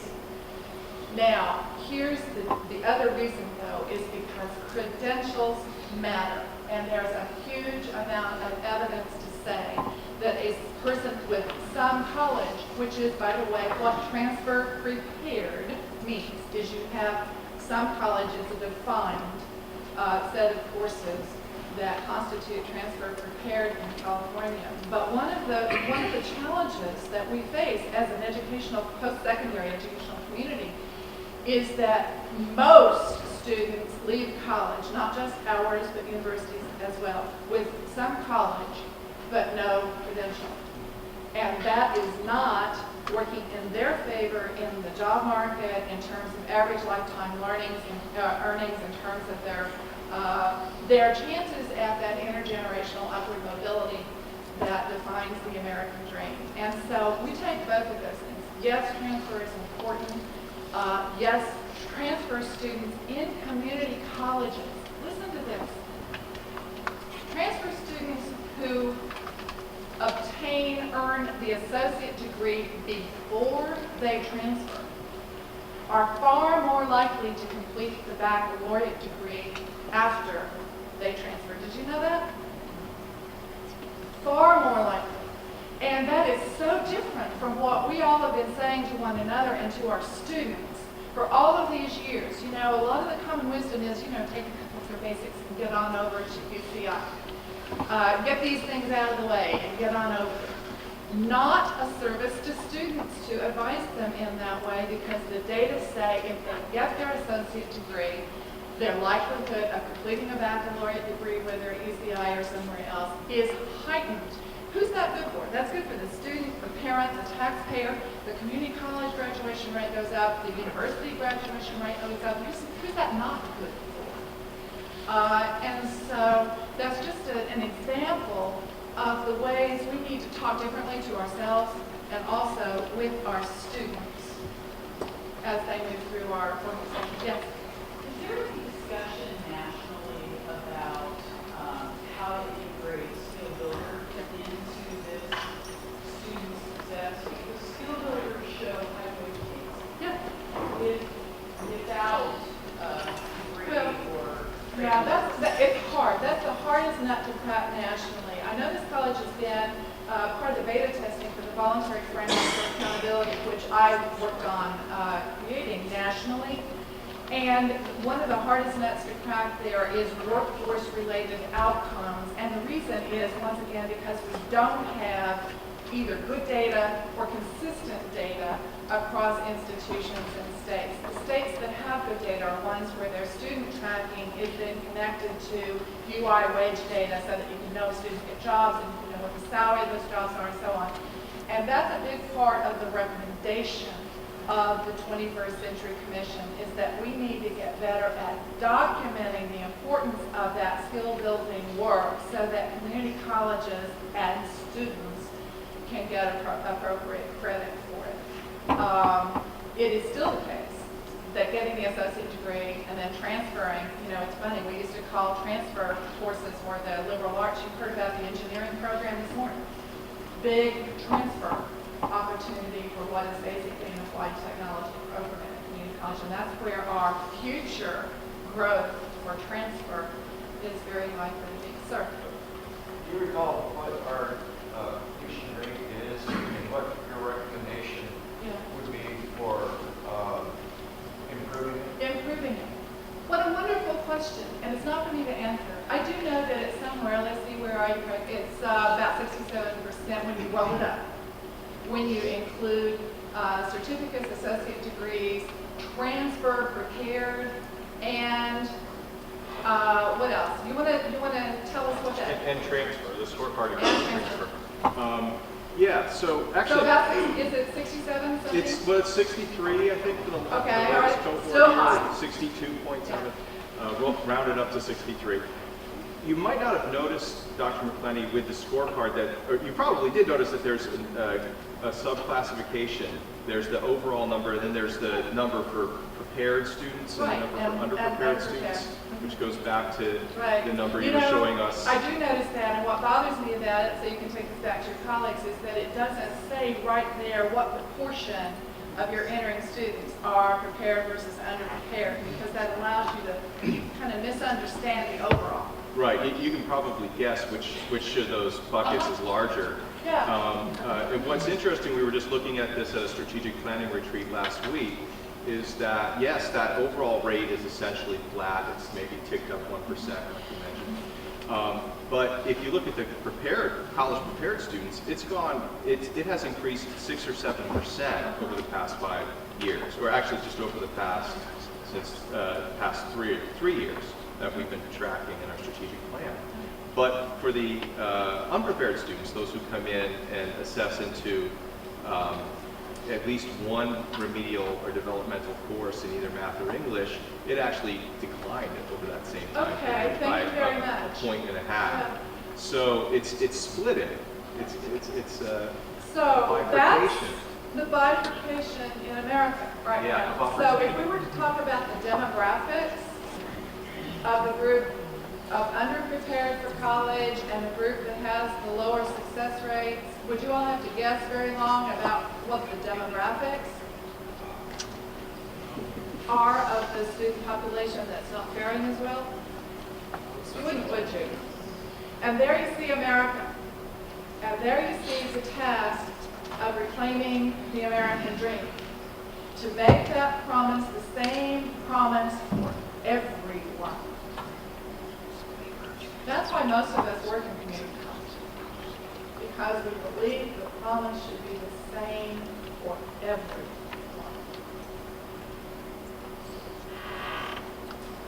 Would you define the American dream in your own words? The American dream? Yeah, I attempted to do that. Intergenerational upward mobility. That is the promise that each generation will be better off than the one before. Better off being defined in economic terms, but also in educational terms, in quality of life terms, and participation in the democracy and the fruits of the democracy. So intergenerational upward mobility. And just this last week, there was a report released that put that number down below. Yeah. There. Come over work. Cut out. All right, let's talk a little bit more. It won't surprise you to know, we don't have to spend a lot of time here, that the second, okay, so let's stick with the first one on college completion. And so what is it that the Commission and lots of colleges across the country are deciding needs to happen in order to gain ground on successful completion and equity? And what they are saying should happen is that we as community colleges need to construct, design intentionally clearer, more coherent pathways for our students, so that from wherever they enter, whether in ESOL or basic skills or college ready, they have a clear pathway from there to the goal they seek to achieve in terms of certificate, degree, or transfer to a baccalaureate institution. And so you see some descriptors here that are evidence-based about what those pathways might look like. It means that they incorporate high-impact, evidence-based educational practices. We've talked about a couple of them. You're doing some of them, but they incorporate them intentionally into the student experience. They integrate student support with instruction. We're talking about breaking down a lot of traditional barriers that we're real comfortable with. Somebody just alluded to one of them, and it's the barrier between liberal arts and sciences and technical and career education. That is a division that is arcane. We need both of those things, and many students in their lifetimes will need to be able to skillfully integrate what it means to be generally educated with what it means to be technically proficient and literate.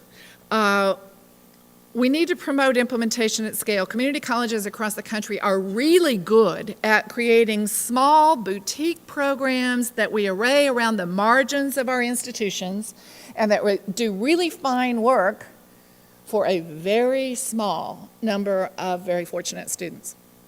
So moving from boutique to, if it works so well for the 25, how can we make it work for larger numbers? Scale. We need to rigorously evaluate. We need to stop doing some things that aren't working well for students so that we can reallocate resources to the things that work better. So those are implementation strategies. And then the second major recommendation is about strengthening college readiness, and that has two prongs. One is working closely with high schools to better align high school completion standards with what we define as college entry-level capability. There's a huge gap there in all too many places, and there are community colleges around the country that are doing wonderful work creating pathways from high school into the community college with much better alignment of expectations and performance. So on the one hand, working to have fewer students needing remediation. On the other hand, when we do have students that need basic skills instruction, fixing that in ways that assure that much larger numbers of our students succeed. I'll talk in a moment about some of what we're learning there. Here's the deal. We know enough to do this. What we need in community colleges is to do a lot more of what we know. So I'm going to run you through now, and it will be pretty quick, but some data that comes from the research that I have run for more than a decade, but also that converges in amazing ways with research conducted by other people here in California and at Berkeley and within the RP group at the Community College Research Center at Teachers College Columbia and otherwise at individual institutions. We know about a number of things that really matter in promoting student success. So we're going to spend a little time on that. I mentioned this. Assessment and placement, policies and procedures. So now we're starting with data from student surveys. 74% indicate they were required to take a placement test. 28% used materials we provided to prepare for it. 44% of colleges report providing some kind of material or other form of preparation for those placement tests, but only 13% of colleges make it mandatory that students prepare. So our standard practice, speaking of bad practice, is to greet students and say, here, come on over to the assessment center, take this assessment, and no preparation, no discussion about the stakes involved, no truth-telling about the possibility that the next 2 years of their academic lives are going to be based on the results of that assessment. When did we think that was a good idea? Does anybody remember when we thought that? That we can fix. Orientation. So now we're back to one of your trustees' note-taking behaviors over here. So entering students who attended an orientation on campus prior to the beginning of classes, that's a good number, and it's increased a lot over the last 5 years. Entering students who never heard of it. 93% of colleges are offering orientation.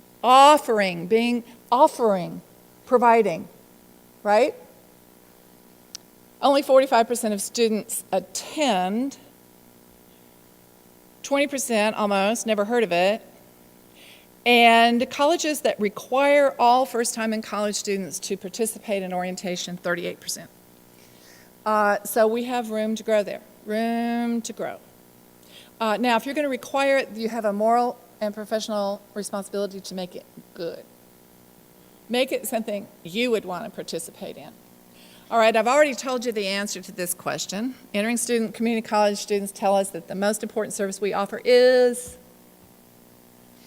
academic planning advising, and yet 45% of entering students say they never saw an advisor from point of entry to the end of their first 3 weeks in class. You have any idea what that data point would be at your college? I'm sorry? I'm not sure what the data point is, but I can tell you we've got 11 full-time counselors and 15,000 students. Yes. Okay. So, thank you. We might need to redesign our approach because I hate to be the bearer of bad tidings that you already know about, but there is not enough money in the universe, much less in California, to hire a horde of new counselors to do the advising. Here's the good news. Group advising is good for students. Why would it be good for students?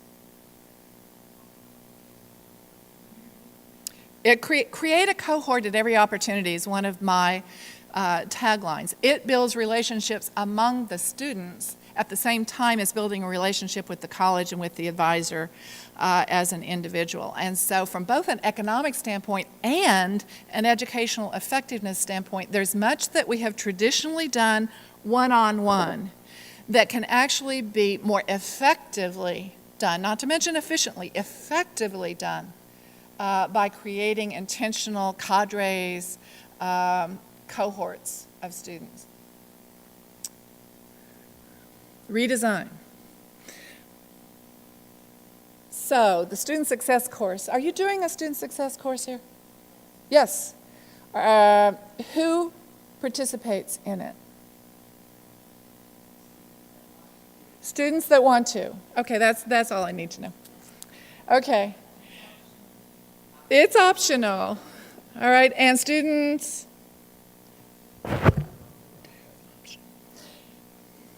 Okay. Accelerated developmental education, I understand there's some of that going on here. Do we have any accelerated math and English faculty members in the house? Congratulations. Evidence-based practice, yay. I'm sorry? ESL, wonderful. Okay, so this is a much larger number than we saw a few years ago. 42% of colleges are offering accelerated or fast-track developmental education. 26% of developmental students are experiencing it. You get the gap? And that's where we are. That's the question of scale. Now, it's also important to recognize the limits of the evidence of accelerated programs. They are hugely successful in serving students that are just below college level. The students who are in our tradition, 2 or 3 or more levels below college level, that's a different code to crack, and it's the one that's probably the most urgent work for community colleges around the country. Student success courses. 83% of colleges now are offering student success courses. That's an amazing development over the last 5 to 7 years. 15% of those colleges make them mandatory for all first-time students, and 27% of entering students, therefore, actually enroll in a student success course. The research that's most rigorous about student success courses in Florida and then at the Community College Research Center indicates that both college-ready and not college-ready students significantly benefit from participation in that experience. Done well. Add that phrase after everything I say, right? It's possible to do all of these things badly.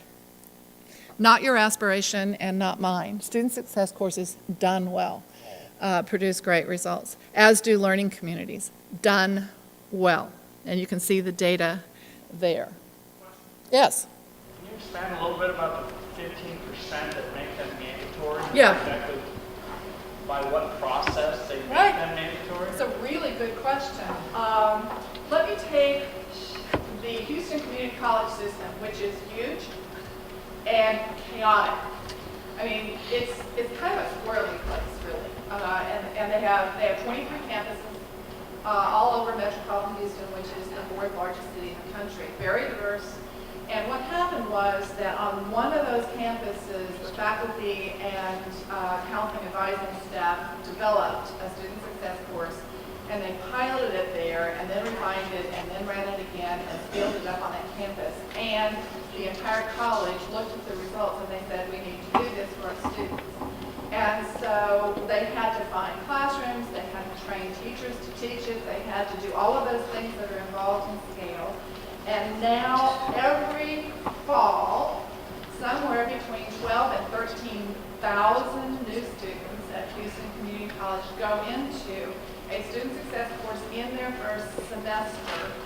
And the most recent thing that they have done is to contextualize those courses so that there is a student success course that is particularly for health careers and biosciences students. There's a student success course that is specifically designed for STEM pathway students. Are you getting my drift? So that even as students are building those skills, they're also coming into connection with the subject matter that is the reason they believe they came to college in the first place. So all I can tell you is the big secret to scaling up, you ready? First you have to decide to do it. That's the big secret. And then it's a staged process that is planned, and it requires reallocation of resources. And then there's this thing called return on investment. That is the investment colleges make in doing that experience and providing it at scale for their entering students. Pays them back in terms of student persistence and the continued tuition and the continued state appropriations and so on that you receive. Stay rather than leaving. Thanks for the question.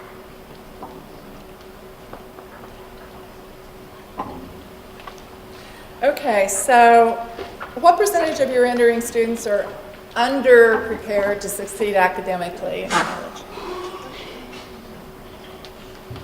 Hello? This is a really important piece of data. Right? We have about 80 to 85% of our students will be assessed into remedial math or English. Okay, 80 to 85%. So that's a little higher than what you're seeing here on the top row, which is national data. Yet, 80% report never using tutoring, 81% never participate in supplemental instruction, 55% never participate in any sort of required group learning experience. Name the program.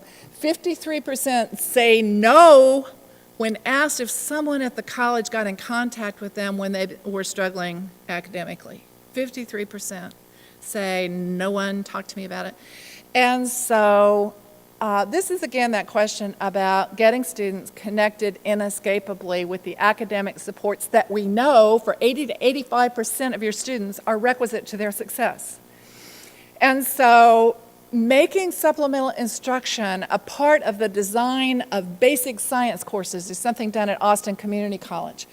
They started in chemistry, and the chemistry profs loved it so much that now the biology people and the physics people and all the people in the natural sciences are using supplemental instruction. And they are not making it optional for students, they are making it required. Because whether it's supplemental instruction or it's tutoring or it's time in a lab or it's whatever it is, you know what that is? It is time on task. And it turns out that no college student ever anywhere was actually harmed by additional time on task. You with me? Design. It is the intentional design of student experiences that incorporate academic support into something we call a course. Not a referral, a course. It's in your syllabus. So community colleges, as I said, are really good at doing innovative things, too often doing innovative things for small numbers of students. But what we know now is that, first of all, we need to be really thoughtful, self-critical, and sometimes self-congratulatory about aligning what it is our students need with what it is we provide, and we need to move from providing things to requiring that students have those experiences.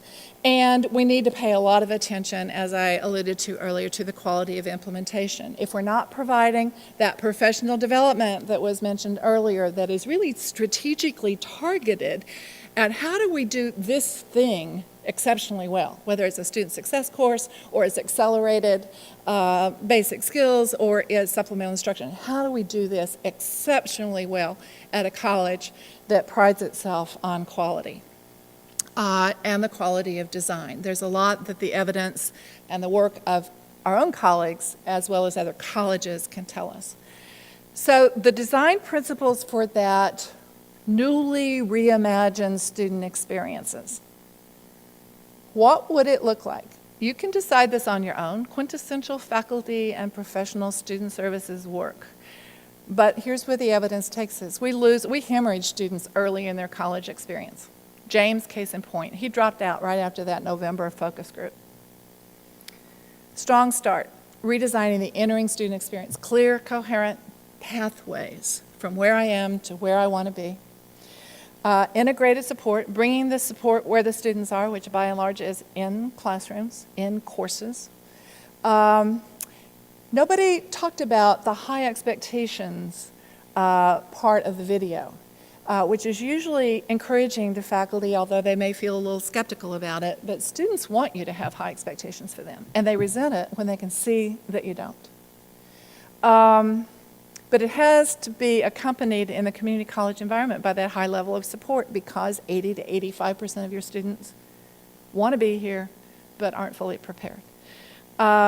Bringing the subject matter to the basic skills and the ESOL and other studies will help keep your students sticking with you. Intensive and intentional student engagement. I was really so happy to hear students talking about knowing the research that says the more engaged student is the student who is most likely to persist and complete, and design for scale. So those are the principles I put in front of you as you think about what the educational experience at this college needs to be like. Anybody have questions or comments about the design principles? Yeah.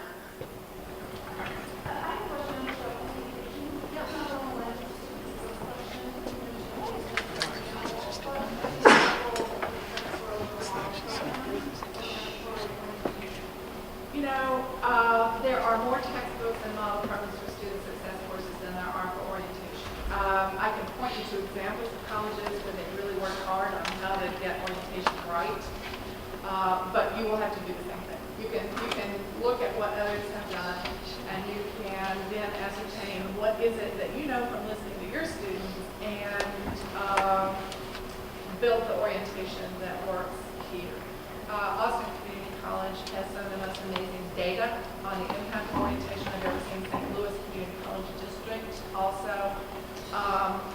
The new community college, which is now called the Stella Charles Gutman Community College in New York City, the City University of New York, has very carefully built their entire college on the evidence about what works. They have a required orientation this summer for entering students. So we can talk more about that offline. I think it would be helpful to you. Other questions about the design principles or comments on what we just went through? Okay.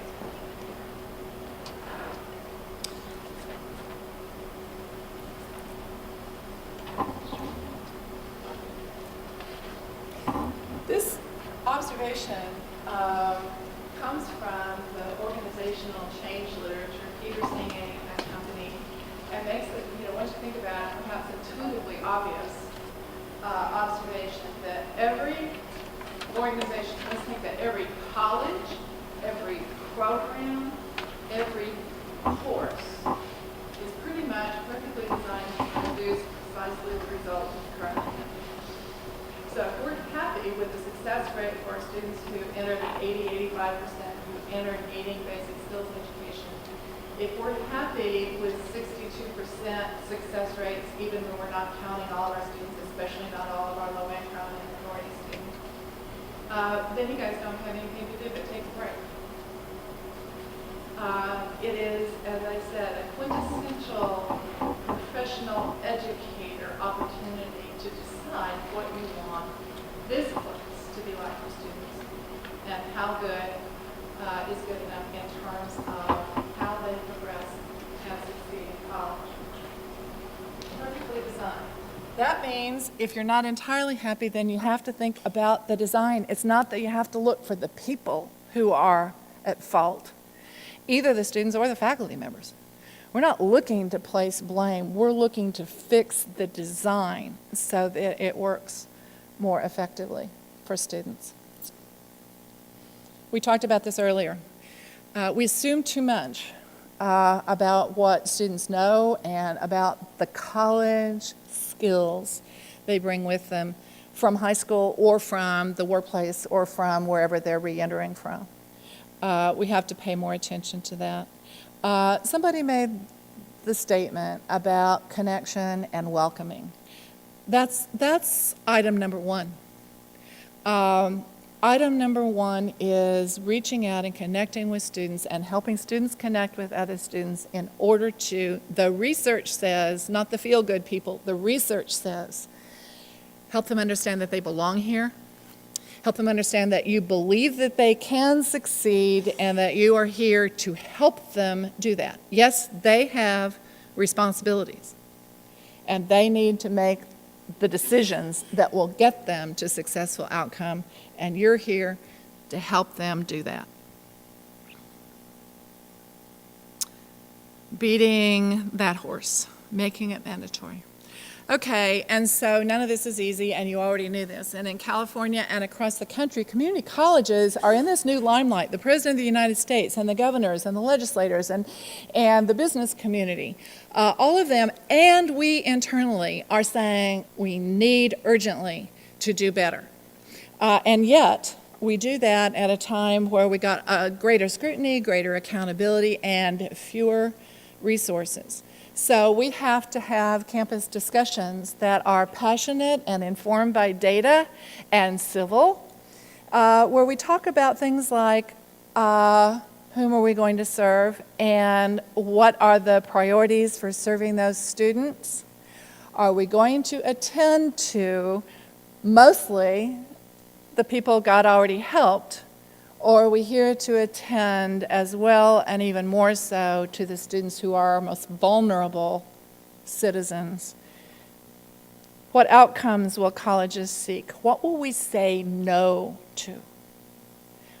What will we say? California's been involved in some of this. Sorry, but we can't do that any longer because we have to focus on what is core for us. Reallocation of limited resources is hard. That is an act of continuing courage on the part of campus leaders who are willing to say, the evidence says we should be doing more of this, and that means we're going to have to do less of this other thing. I was in a very large community college district not too long ago.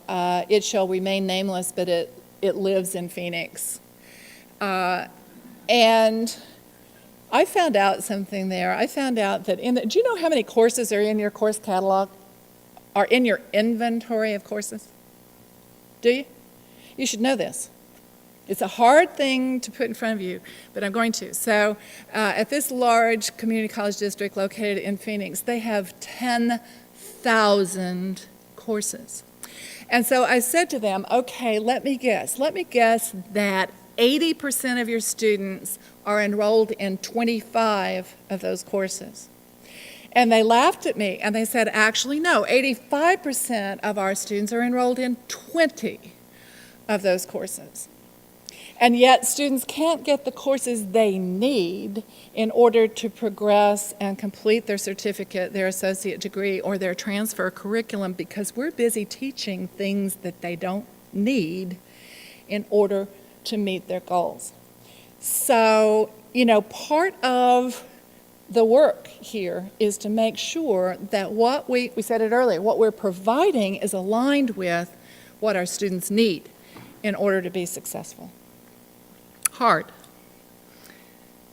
The equity question must be discussed. One of the other things I noticed in looking at the student success report card for your institution is utterly unsurprising, and that it is that students of color, except in some cases for Asians, are less likely to persist and succeed than white students. That doesn't surprise you, does it? It's unacceptable. It's dangerous for the future of the country. We have not just an educational responsibility, but a moral responsibility to understand where those gaps exist and figure out how to eradicate them. For your meetings this week and throughout the academic year, what percentage of your time is going to be focused on students and on the students' experience? I was listening carefully when the question was asked, what's it all about? Is it just about us? I will say college is not about us. College is about what students experience at Irvine Valley College. And we're responsible for that. Governing boards have appropriate roles and inappropriate roles. We encourage them toward the appropriate ones, and they can be very powerful advocates for student success by asking the right questions, looking at the right data, and having you tell them what your plans are for ensuring that larger numbers of your students succeed. Okay, I'm about done here. What other questions, concerns, worries, curiosities do you have? Reliability of assessment tests there were affecting students' lives. What quality control we see across the country? We're embarking on a statewide one-size-fits-all program. Not a good idea.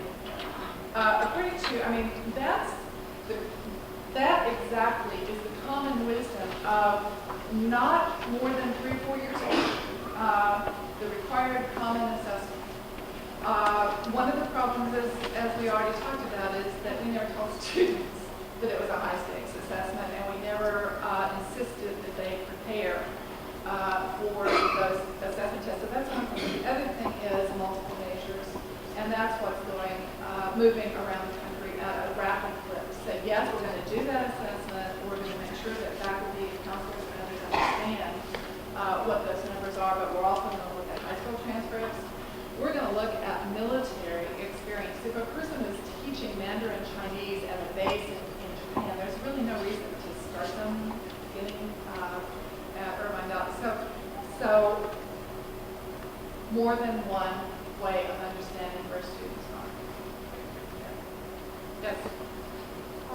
Given the data and emphasis this morning on the number of students needing, the percentage of students needing developmental courses, and I know here in California, the legislature and our grant funding is focused on partnerships, content integration with our K-12 partners. Can you give just maybe a brief example of where that pathway, which you described as that bridge, that pathway between two segments is working, and how those relationships with that collaboration work? The relationships take hard, relentless effort.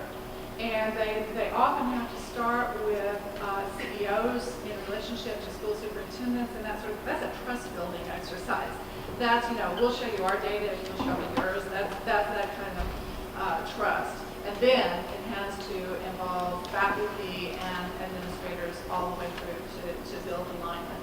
So there are places like El Paso Community College where they have a long history now of very open, transparent, involving relationships between the community colleges, the University of Texas at El Paso, and the multiple school districts that are feeders for those institutions. South Texas College has the same. Long Beach City College, right up the road, has the Long Beach Promise Pathway that identifies students in high school and moves them through a pathway that uses multiple assessment measures. They're not doing that one-shot, high-stakes test score anymore. And their data are early, but they are very promising. And so I think within California and beyond, there are, in the Houston Gulf Coast area, there are 13 community colleges that are working together, the college leadership and their superintendents and faculty in English and math to align standards and get students better prepared before they leave high school for the community college experience. So they're good examples. Yes? It seems to me that we end up with a lot of students who linger here for a very long time without ever being choosing a major. They're kind of adrift. Lingerers, we have a word for them. How do you fix that early on, maybe before they get here? Well, I have a dual answer to that question. It depends on the student. But first of all, one of the ways you fix it is by designing and advising an academic planning process that every student encounters as soon as they land on the campus that ensures that at least by the end of the first semester of work, they have a very clear academic plan that will lead them away. And then your interventions, your early alert and other things would be when students get off track, when they make a different choice that takes them off the path, then, students are still going to change their minds. These are pathways, not prisons. And so they can change their minds, but they need to be alerted to the costs of doing that in terms of additional time in college, additional money for tuition, additional lost income, and all of those sorts of things. It's just that we haven't been as on top of that advising process as we need to be. And a piece of good news here is that there are emerging some very good technologies to support advising, not to replace human beings, but to support the process of advising, and so that both students and their advisors and their faculty members can watch the students' progress and see when they start wandering. You put your finger on what a major issue for community colleges, especially for students that are not in career and technical programs, that are in transfer or liberal arts programs. The pattern very often is that students wander in, and they wander around the curriculum for some indefinite period of time, and then they wander out the door. And they are credential-free, transfer-free, and haven't accomplished what would have been in their best interest. So that's an area where we can make a lot of progress. Okay. Yeah. You. Did you? Were you just?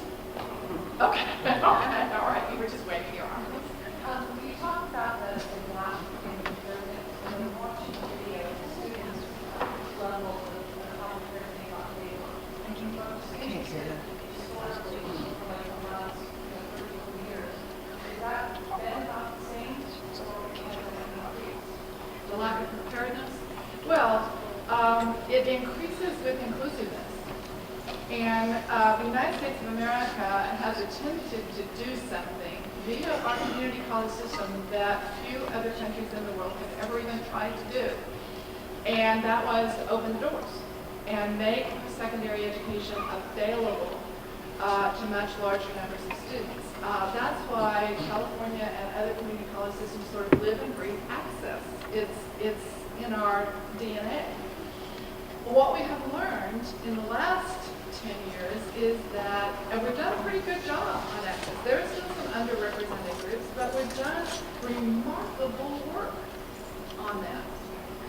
Problem is that in the world we now live in, access by itself isn't empty.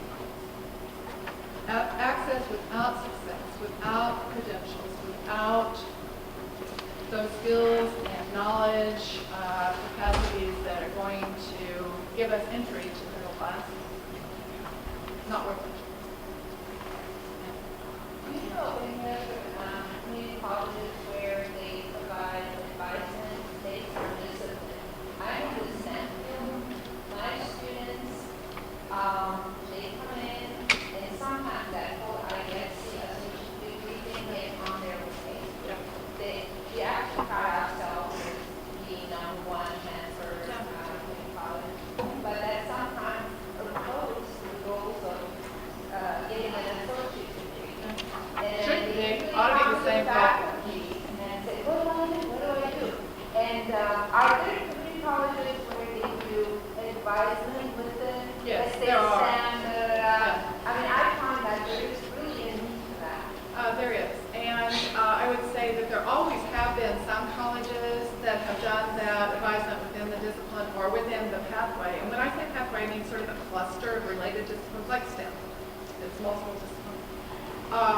But what is emerging now with the contemporary research is that there may be an entry form of advising, but people are working hard to get students associated with a curricular pathway as soon as possible after entry, and then they embed advisors in that pathway so that they can follow students all the way from their point of entry to the certificate, the transfer, the whatever. So I think you're absolutely right. You're onto something important there. And again, it helps students because there are people they can go to that really understand what the pathway is to the certificate, to the various associate degrees, to the transfer institutions. And advisors just can't know everything across all programs. So it's good in so many different ways. It's a good product. Yes, please. One more thing. As a student, sometimes I hear from peers they're taking some courses that they feel that most schools are not doing. You also sort of think it's talk Yeah. His question is about students that he hears from who have the experience of being advised in courses that are not going to apply toward their majors. And I will tell you that if there's one common thing about students who are irritated with the community college, that's certainly one of them. So again, it's partly the way we're organized. We're perfectly organized to produce the results we're getting, and if you expect one single individual human being to know all of the programs of study and all of the transfer options for every program in the college, you're fighting a losing battle. And so redesigning that process so that you might have, as was just suggested, some advisors that are specialists in a collection of programs and are able to follow cohorts of students all the way through. That's going to help the students. And it will be much kinder to the advisors at the same time. Good question. Thank you. What else? Yes. There's an increased session that have services provided online to students. So one of the comments was that students prefer in-person communication. Right. So, by and large, large, I will tell you this. From what we've heard from students in focus groups, they don't like online orientation. They don't like online student success courses. They don't like them. And the reason they say, and you've heard them say this, is that they want the personal connection. They want opportunities to interact with other students, to interact with faculty, staff, advisors, to feel like they belong here and they're not floating out somewhere on their own. So that's all I used to say. What I will say to you now is that I look at data too, and I mentioned Austin Community College's orientation. They did an online orientation, an in-person orientation, and they did a very rigorous evaluation of it, and they found out that the online orientation actually has better impacts on student progress and success. And it has better impacts for the most vulnerable students. I use African American males as an example here. And so what they did, however, was to say, okay, if we're going to do this online, then we've got to have a strategy for how to build the personal connections and the cohorts and the relationships that isn't orientation. You understand what I'm saying? So the connection is still important. The engagement is still important. The medium for that particular thing, it turns out it can be otherwise, but don't think that the machines can do it all. Because is that understandable? Yes.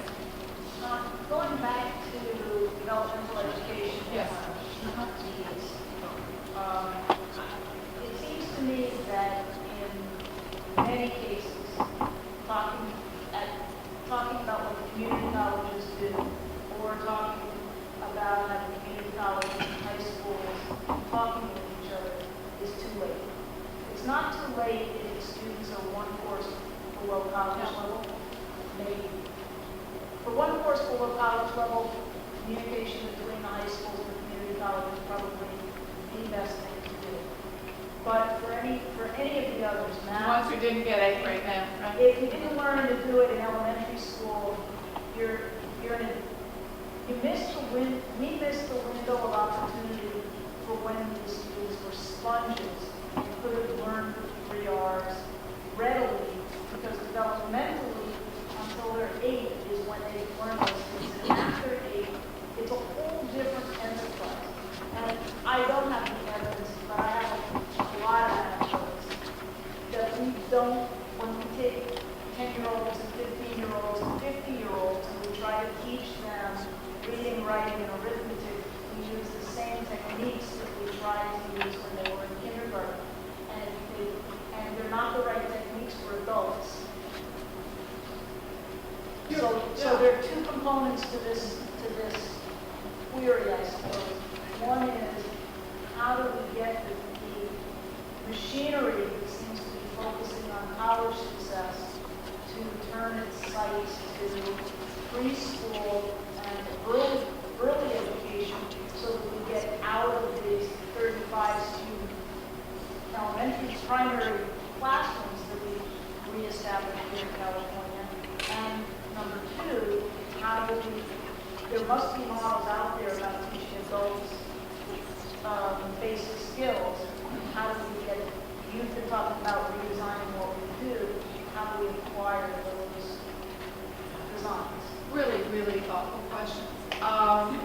And first of all, it's just inarguably correct that it all begins, even before preschool, that what students don't have opportunities to learn as preschoolers, as elementary school students, strongly affects us and the work that we do.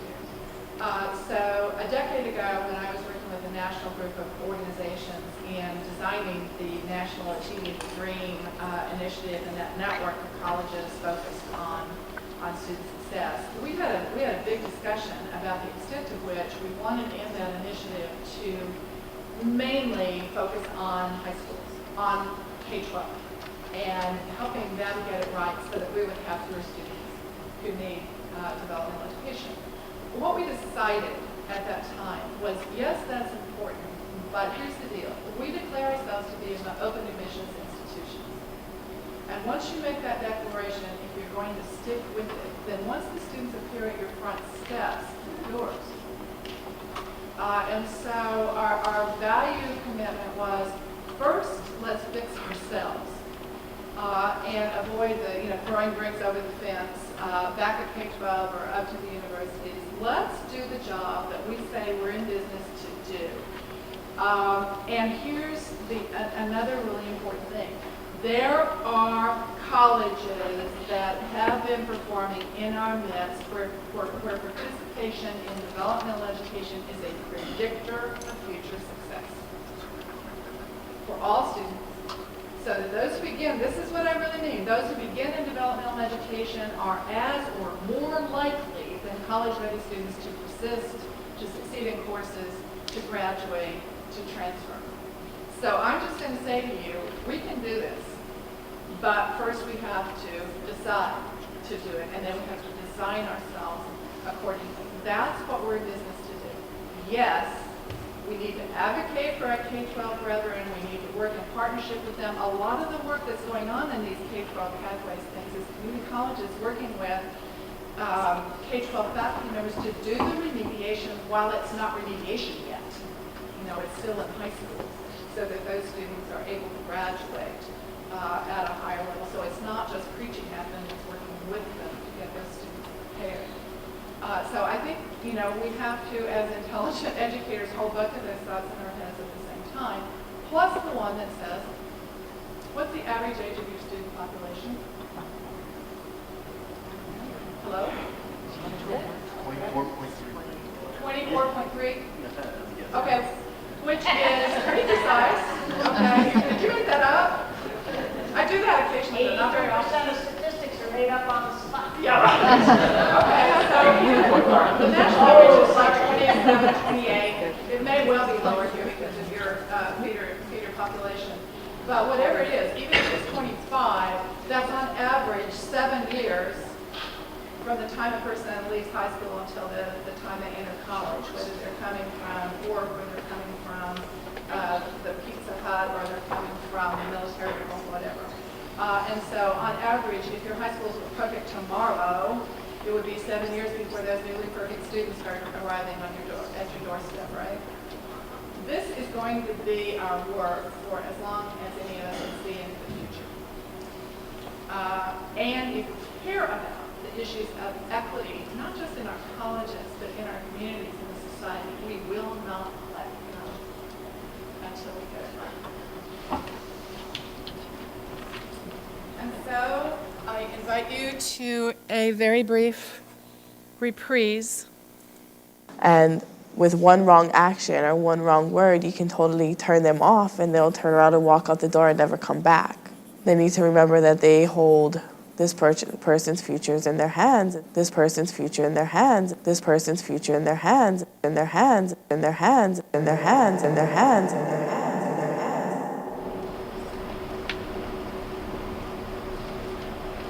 So what I wish you is blessings and the will and skill to redesign as you go for it once again and shape those students' futures. Students, thank you for being here. Thank you all for the work that you do.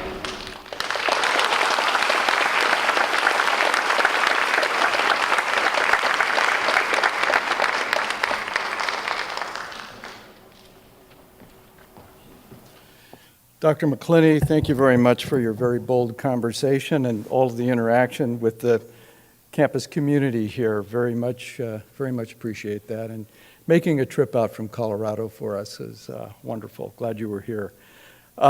Just a couple of quick things. As a reminder, Chancellor's opening session tomorrow. We have the State Chancellor, Bryce Harris, here. Should be a very good discussion with him.